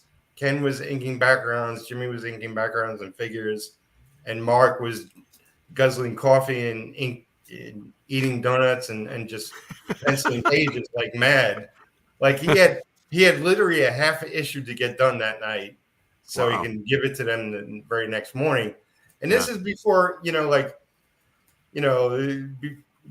back when there was no security. It was just like we just walked up there and took over and there was literally nobody else in the office. It's like that's awesome. For some reason, everybody left, but it was doing that for 10 minutes that convinced me, yes, this is what I want to do. Because yes, I went to high school for art. I also took a couple of years of college. Didn't finish college, but it took a couple of years of college where I took art there too. And for me, art was too precious to do for a living. It was like, I can't even fathom doing this for a living. But it was 10 minutes up in the Marvel bullpen, looking around the office, seeing posters on the wall in everybody's office and looking around the bullpen. It's like, yeah, I want to do this for a living. You were hooked. You were hooked. Yeah, and we were working on an issue of Ghost Rider. So that was such a great run too, man. That's awesome. That's awesome. You don't remember which issue, because I want to make sure I get that issue. No, man. I wish I did. I could probably figure it out if I spent enough time researching. I'll just buy that whole run, and then I'll know. Buy the whole run. It's like I used to have the whole run of it. I did. Yeah. But his Mark Texiera's run on Ghost Rider, even like a little bit later, he was working on Wolverine. Like that stuff was amazing. Like Mark is, he worked with Neil Adams at Continuity. And he's a fast artist, but he's also got a great sense of style, and he just jams out his art and like nobody's business. And he's pretty fantastic, and nice guy as well. Can I get a quick, like, have you met Neil Adams? Did you meet George Perez? I mean, did you meet? What are some of the people you've met? Yeah, the very first artist I met was George Perez. This is back in probably the 80s, early 80s, or late, maybe in late 70s. I forget exactly when. I'm pretty sure George Perez was on Avengers, and there was like off in the harbor of Brooklyn, there was a small dive bomb kind of hotel called the Golden Nugget or something. And in their basement, they had an actual, comic convention. Oh, wow. It was mostly just people who had stacks of comics and trying to sell comics. Yeah. But there was one artist there, and they put him exactly in the middle of the giant room that it was. And it was George Perez, and George was just sitting there alone, doodling something. And my dad dropped me and Jimmy off there, and go have fun, and I'll pick you up later. And we walked directly up to George, and Jimmy's like, "Hi, nice to meet you. We like comics," and and George just talked to us for like half hour, 45 minutes. It was great. George is a wonderful guy. Yeah. I mean, I got to meet him in '86. I actually, his Avengers stuff, what got me into comics. Yeah. And if he didn't do Avenger cover, which the first one I got was not a very good one done by Rich Buckler, which is unusual for him. I met Rich Buckler too in '83 prior to that. But he, when a little artist called Jack Kirby would fill in, I was like, oh man, I really wish it was a George Perez cover over Jack. But now I look back on it and I'm like, I treasure those Jack Kirby covers. Yeah. I have a bigger appreciation for the king of comics, but I always said like John Byrne and George Perez, those are the two artists that their style and you could see it from a mile away, and they've been pretty consistent throughout their career. Like they've gotten better over the years and then changed, with different inkers and whatever inking themselves. But pretty consistent. And man, George did a ton of work, did a ton of books, hundreds. And now you never did answer my question, Peter. Okay. What was some of your favorite inkers, personally? Inkers. I mean, I had a lot. Like specifically, inkers. I would say Al Williamson, because he definitely inked a whole bunch of people. Klaus Janson, of course. Joe Rubenstein. I worked with him once or twice. He's done some pretty fantastic work. He doesn't match up with every artist he's worked on, but like there's combinations of artists. He's got a clean style, though. Yeah, wouldn't you say? Yeah. And Bob Layton's good. Bob Layton, yeah. And he's better on others. Some artists than others. Yeah. It's like that with every sort of team up. Like who would have thought Terry Austin and John Byrne would make a fantastic team? But they do. I know they did though, right? Like, yeah. I love Terry Austin stuff. And now I'm blanking. Let's see. Dan Green. Yeah. I'm just trying to think who is like. There's literally like 24 inkers from that earlier era. I just everybody like there was a high school friend of my brother who was an inker as well as an artist, Mondo Gill. I don't know if you know his name, but he was pretty fantastic. Of course, Scott Williams. Ink Jim Lee and. Did you meet any old timers like at conventions and things? I mean, like, well, that's me meeting artists. Like, some I spoke to a lot. I didn't. Like, I'd met Neil a bunch of times, but never actually spoke to him. Neil Adams. It was just enough to see him. Yeah, Neil Adams. Yeah, Neil Adams. Yeah. Al Williamson I had lunch with once, and that was fantastic. Jim Steranko? Jim Steranko. Okay, so funny little story. There was there was years of big New York conventions back in the day. Right. They closed down the Javits Center, and the very next year, they were like, "We don't have a space to do it." Like, because they closed it down essentially because the mafia was taking it over. And so Bill Tucci and some other people quickly were looking around for spots, found a church uptown and that had a basement that they had the convention at. Anyway, so I went there and I immediately go all the way to the back looking for some friends of mine. And I found one of them, and he's like, Jim Stranko was looking for you. I was like, what do you mean? It's like, Jim Stranko's looking for you. It's like, he don't know me. Like, what are you talking about? He was like, no, he asked for you by name. He was looking for you. Wow. So anyway, it's like the church it was one big main room, but it had a lot of little side rooms. Uh-huh. And I found Jim Stranko in one of the side rooms, and I went out to introduce him. It was like, oh yeah, I was looking for you. It was like, what? Anyway, huge Jim Stranko fan. Had a really good conversation with him. What was he looking for you for? Essentially, my brother told him that both of us were fans of his, so he heard I was going to be there. So he was like, well, "Wow, yeah." So that's amazing. Yeah, great guy. Freaking love his work, and he's done a diverse. He's like that one guy who's done maybe 30 comics, but it's like 30 phenomenal comics.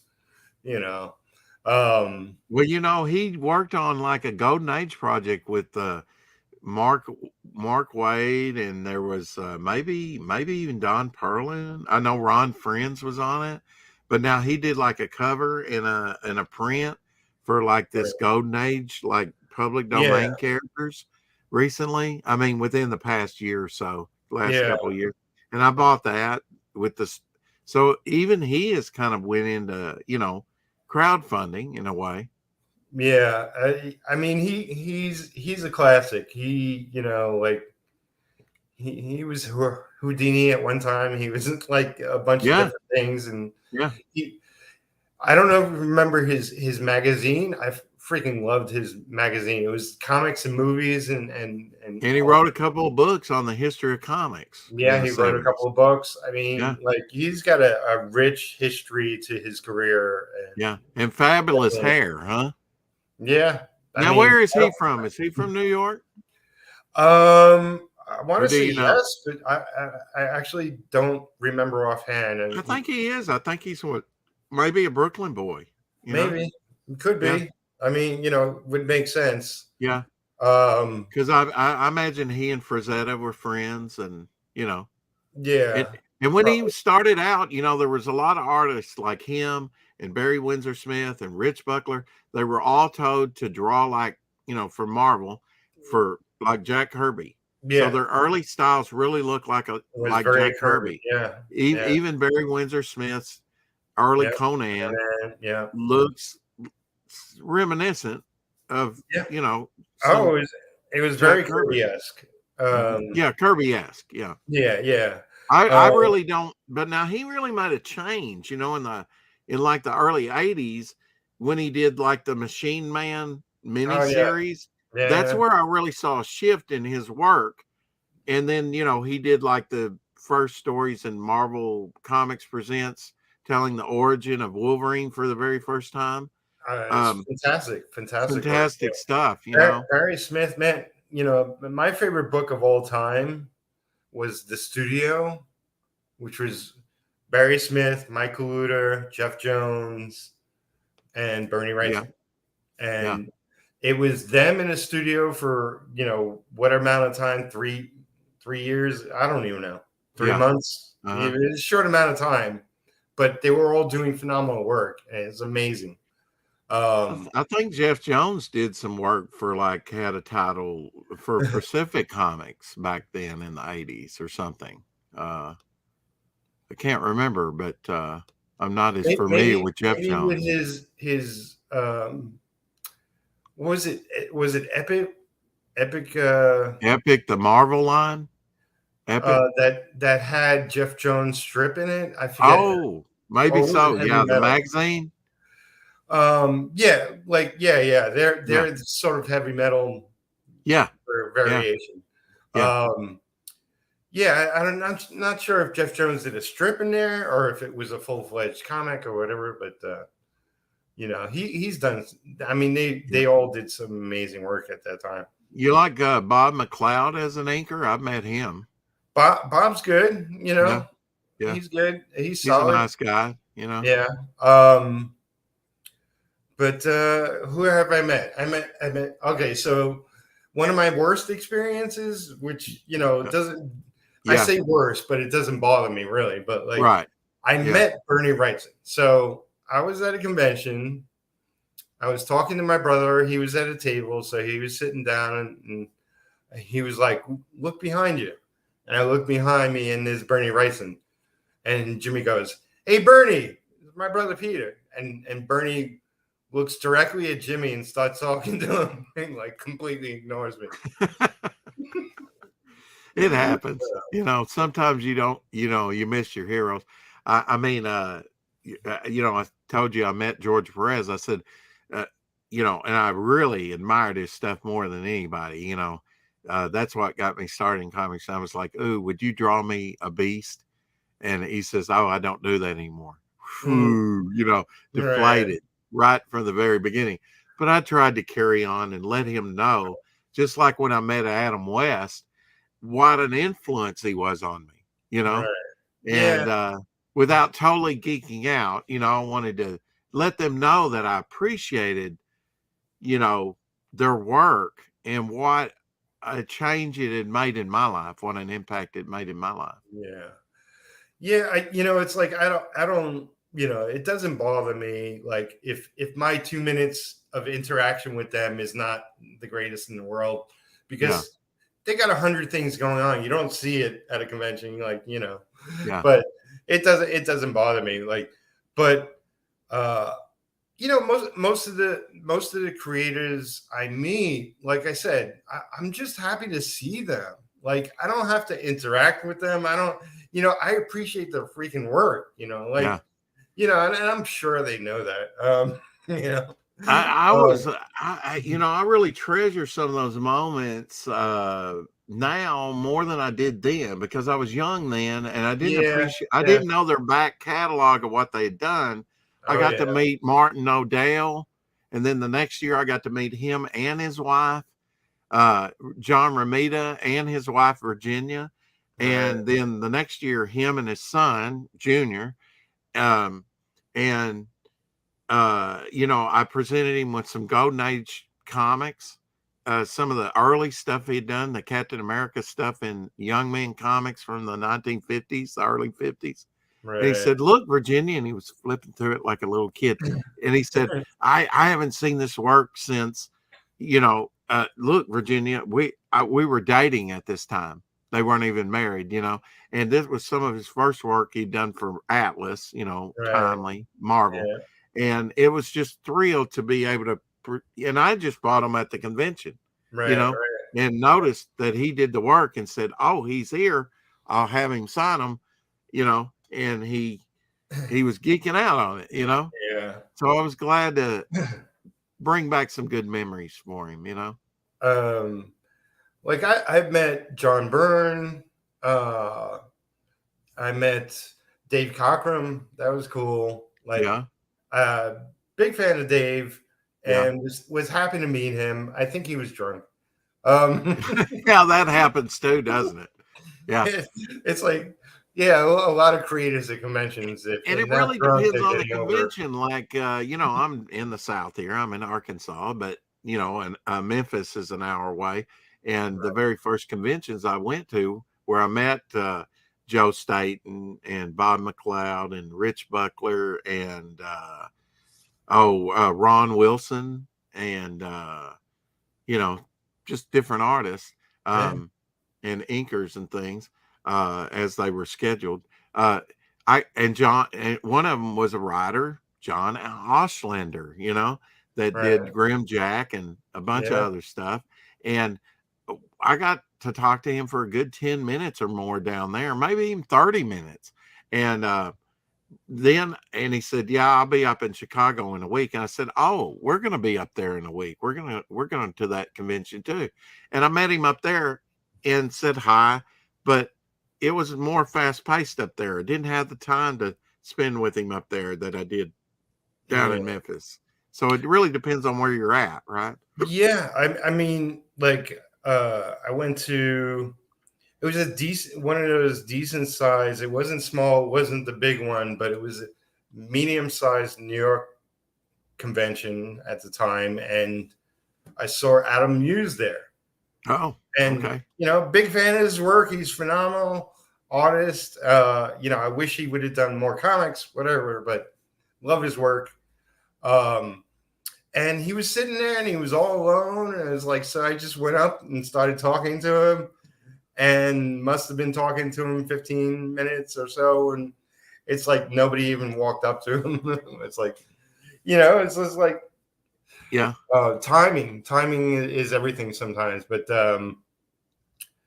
and some people are legends and you don't know it. I mean, yeah, and then there are some people that are just up and coming, the artist from American Splendor that did American Splendor, he was up there and he was a character. And I yeah. got to meet Larry Mahler, which he did Tales from the Bean World Okay. Right. for Eclipse Comics. But now later he would go on and become an editor for one of the big ones, maybe Eclipse Comics, but he became an editor, a pretty big, editor in chief of one Yeah. of the comic companies. There were a lot, like Eclipse, there was Pacific, there was First Comics, there was a lot of those publishers that were like really big and then gone. Yeah, Um, they kind of overextend themselves, I think, and then yeah. I mean, like, it's a tough market, and but they had flashes of greatness, great books and whatnot. Now within the CG community, and the CG community, right? Yeah, That's online.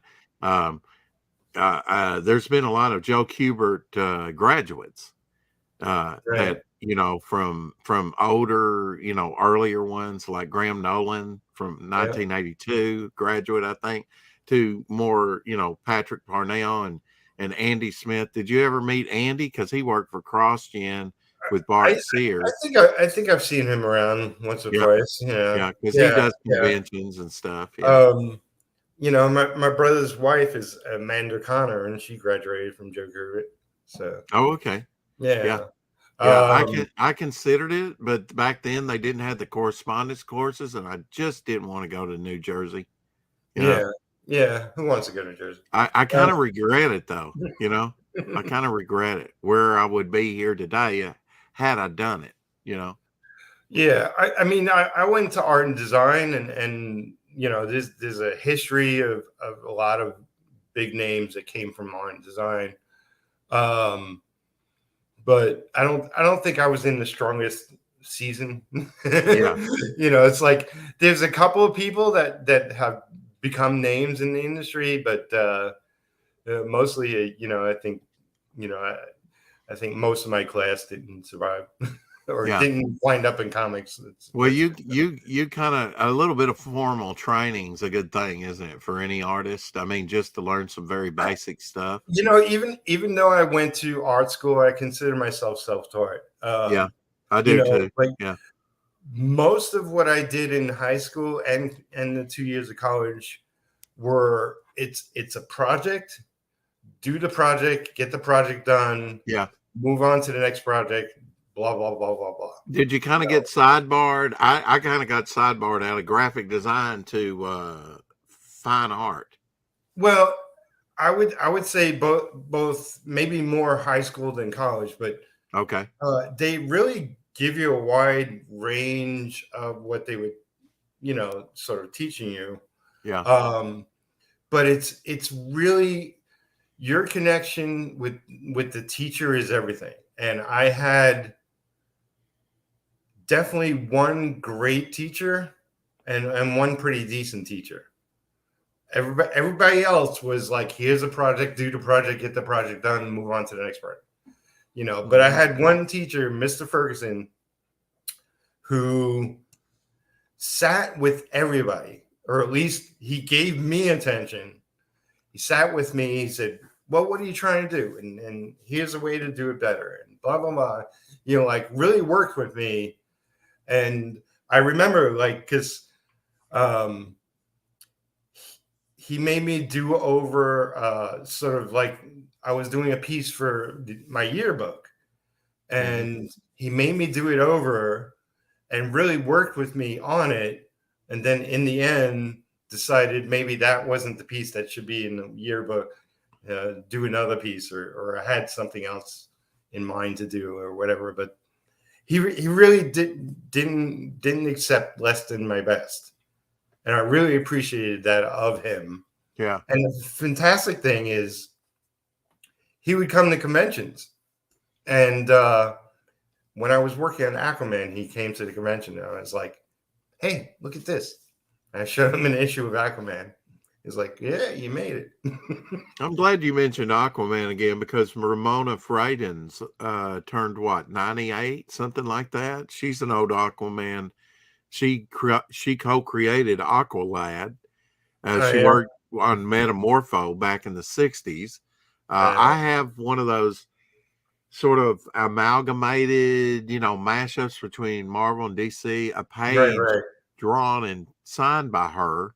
Oh, She's one of the few women, kind of like Marie Severin, right, that worked in right. comics. Yeah. And, the women kind of were an oddity at the time. And I guess they still are. It's more frequent now. But there's a lot more women, maybe not in the industry itself, but there's a lot more female artists and writers, and definitely Louise Simonson. When I grew up. Louise Simonson. Yeah, she's Or you mentioned ElfQuest. Right. Wendy Penny. Yeah. She's fantastic, And she was an early cosplay person. Oh, was Would she? dress up, in the early 70s conventions and things. Yeah. I have you ever seen the pictures of her with dressed as Red Sonja? Probably. Yeah. I mean, she was pretty. It's been a couple of days since then, but yeah. I remember the first convention I went to, and this girl was dressed up like, with in one of those barbarian type, sexy looking, and they had D&D up on the next level. It was at the Peabody in Memphis, where they had the ducks come through and everything, the Peabody Motel.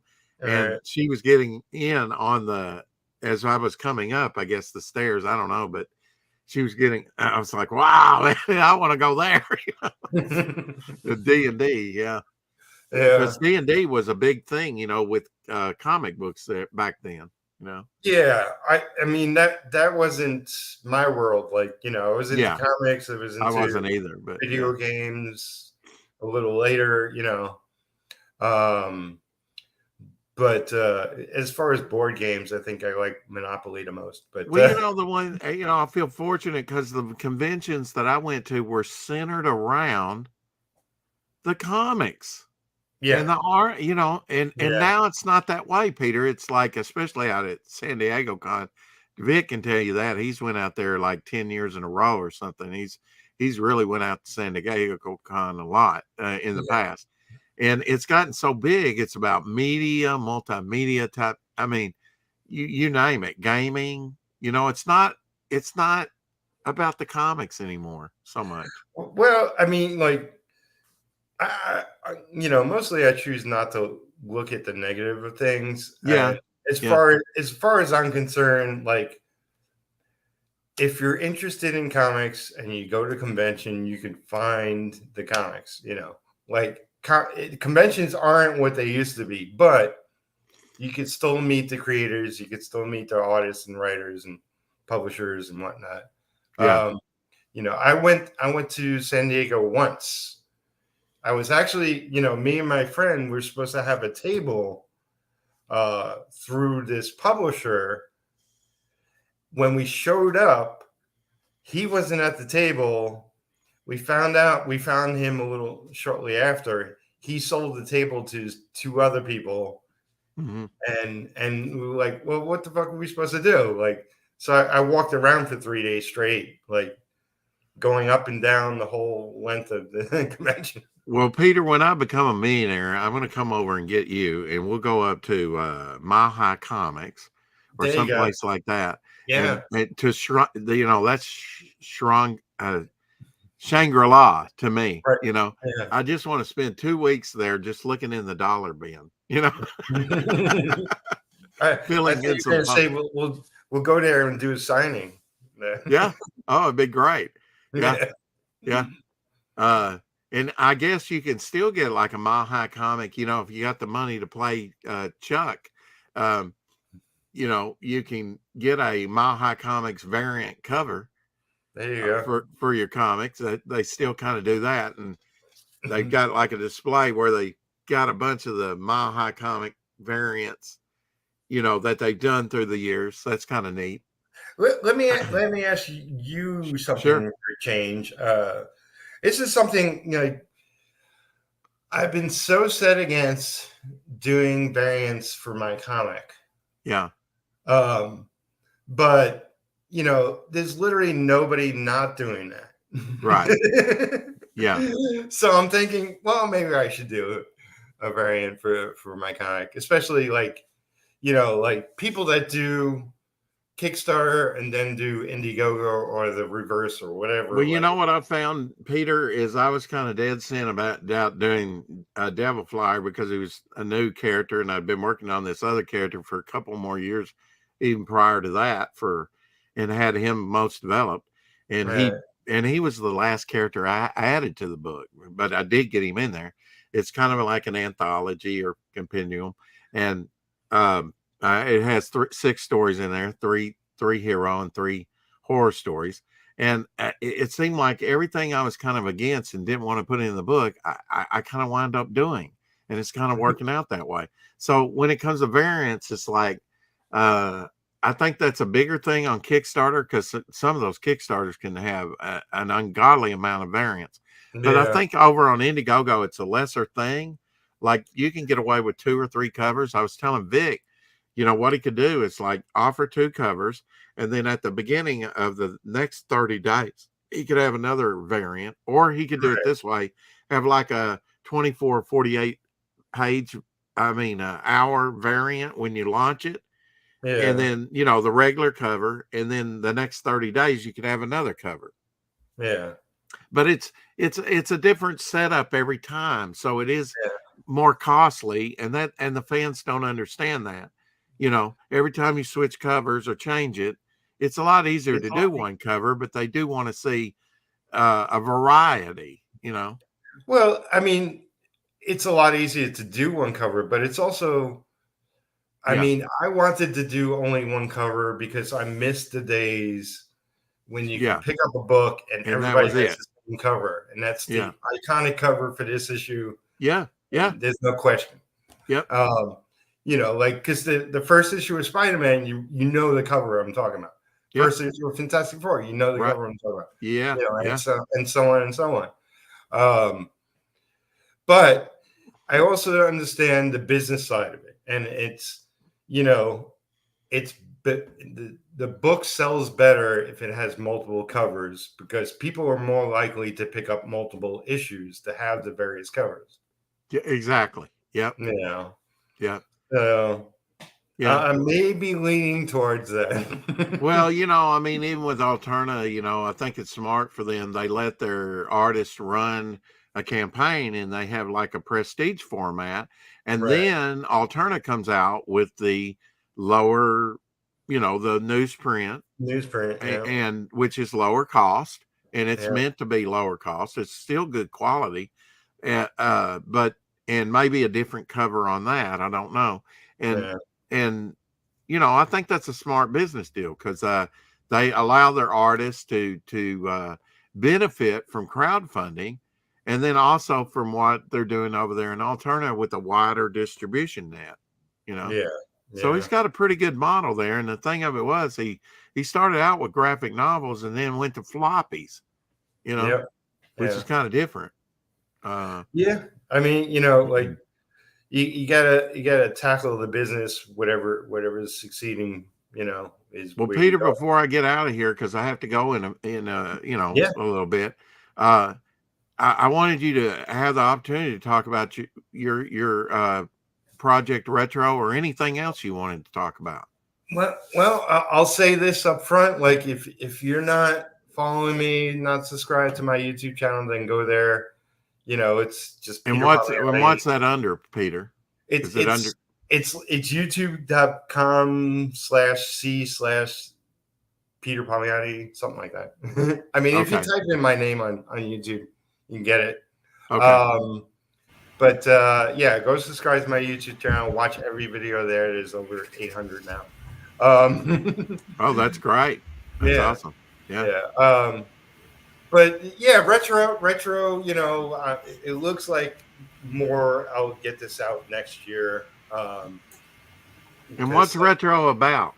So it's pretty much inspired by comics I've read between the 60s and the 90s, and a little bit heavy metal. A So little you bit. were reading comics in the 60s. Well, I read comics in the 70s that were from the 60s. Yeah. Yeah. I mean, they would reprint the old stuff in the bigger 60 centers. Yeah, but also I bought a bunch of 60 comics in the 70s, and they weren't as much as they are now. But, back issue stuff. Yeah. Yeah, because you were in the city and you kind of had access to some of that stuff, didn't you? Oh yeah. I mean, it was a lot easier in Brooklyn and Manhattan back in to the find day. back issues. Yeah, to buy back issues. Yeah. Like, Do you ever go to Apple Comics?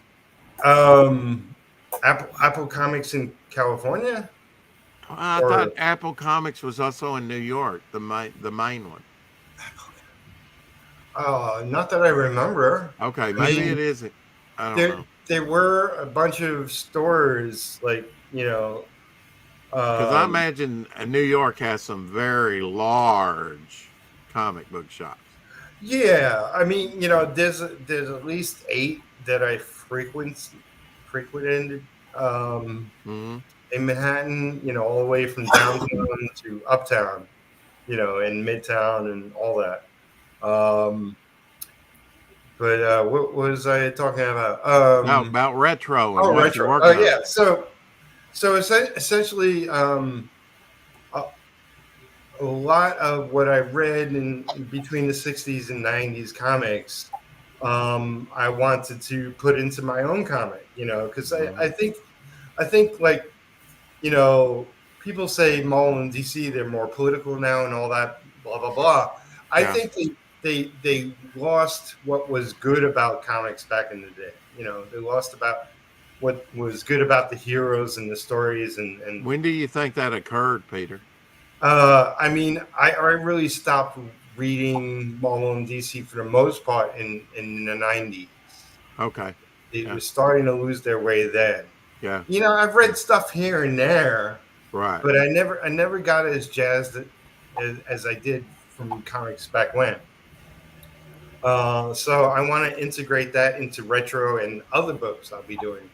I'm building my own little universe of characters as well, and I'll have single character books and them in a team book as well. What's your company name going to be, Peter? It's going to be Has Comics Dude. Okay. Has comes from Human Art Studio, which is what I've been calling myself forever. Yeah. So it's just that pushed together. And Dude is because why not? Yeah. And so Retro himself, he is stronger than the average person. He's faster than the average person. He heals quicker. He's the master of parkour. He's the protector of the 5 boroughs. That's Brooklyn, Queens, Manhattan, Bronx, and Staten Island in New York. He's based in New York. And he just, he's out to fight crime and super powered bad guys and I want to try to, have a lot of issues where it's single issue stories where it's just him versus the villain. But there's also ongoing stories with sort of the surrounding characters in his life, both as a regular person, but also as a superhero. I call him metahuman in my universe. And he's known as the first metahuman. And there's a story behind that, but that's for a future issue. That will probably be a multi-issue story that will involve a bunch of the other characters as well. The first issue, the villain is Diamond. He's a character who likes diamonds. He has his own crew with him to help him out, and they go up against Retro. But we also meet, his real life girlfriend. We meet one of his sort of men on the street that he runs into, and he has a day job working in Wall Street as a finance guy. There's a lot to it. Yeah. I mean, there's the aspect of writing. I mean, it really is a daunting thing to do sequential art. There's so many things the pencils, the inks, the dialogue, the editing. I mean, it's the printing, the colors. It's, it's like no other beast out there, Yeah. I mean, the good thing is, like, as opposed to doing a movie in Hollywood, we have total control. Like, as long as we're self-publishing, we have total control. And that's what I want. Like, yes, it's a beast to, like, if you're gonna write it, then pencil it, and then ink it, and then color it, and then work with other people to finish it off. And it's a lot of work, and it's going over it and over it and over and over it. But we're trying to create stories and still have that excitement, even though you're kind of like a film editor. You've been over it dozens of times. And you're not just burnt out on it, by the time it comes out. Like I will create my system of how exactly I do it over time, I'm sure. But, like, it's like anything. Like, I want to get to the level of each skill to where I'm sort of, I may not be the greatest guy out there doing it, but at least from my perspective, I'm mastering the sort of techniques involved. Yeah. And if I'm doing that, then I'm happy. Like, I hope to someday get you to do something for me. But I want to thank you for coming on again, Peter. It's first time here, but I first got to see you over on Apex Comics. It's been far too long. Thank your brother for tweeting out this. I know there was a couple of people respond on Twitter to it, maybe more now. So I hope they took the time to watch this couple hours with you. This has been a blast. This has been so good. Thank you so much. Thank you. It's been great, and I definitely want to have you on my channel as well. Both of you. Thank you. Oh, anytime. I would love to. Yeah. In fact, I corrected my short-sightedness, and I am now a sub of your channel. And I'm looking through your catalog right now. I'm like, I want to watch that. I want to watch that. Like, I am not the most polished YouTuber, and I always say that. Some videos are phenomenal, some are they're okay.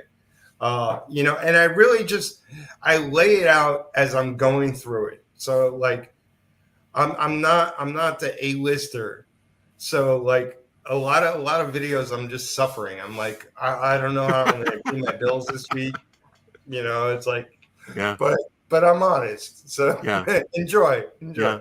It seems like this interview went a lot smoother than the one that you're getting better at it, so it just, I think hopefully I am, just through repetition and practice. And Yeah, for all the interviews I've had myself and been on, the value always changes. Like it's depending on whatever mood I'm in at the time. Thank you, Donut. Appreciate it. Go sub, everybody. That's right. Well, thank you for coming on, Peter. I really appreciate it. I hope we can have you on at a future time. And I would definitely like to come on your channel and meet some of your other crowd that hangs with you, on your panels. I always like meeting new people and meeting new chats, people that go over to your channel. That's right. Yeah, I gladly have both of you on, and it could be now or it could be sometime in the future. We'll chat. Let's set that up. We'll just DM each other and we'll set something up. Whenever you're ready. But thank you everybody for the chat that showed up, and everybody who's watching this after the fact. Give this video a like, subscribe to this channel, make this guy pass 1,000. Peter, can you do one more thing for me? What's that? I always close out by this phrase. Can you say, keep collecting? Keep collecting. Bow for now.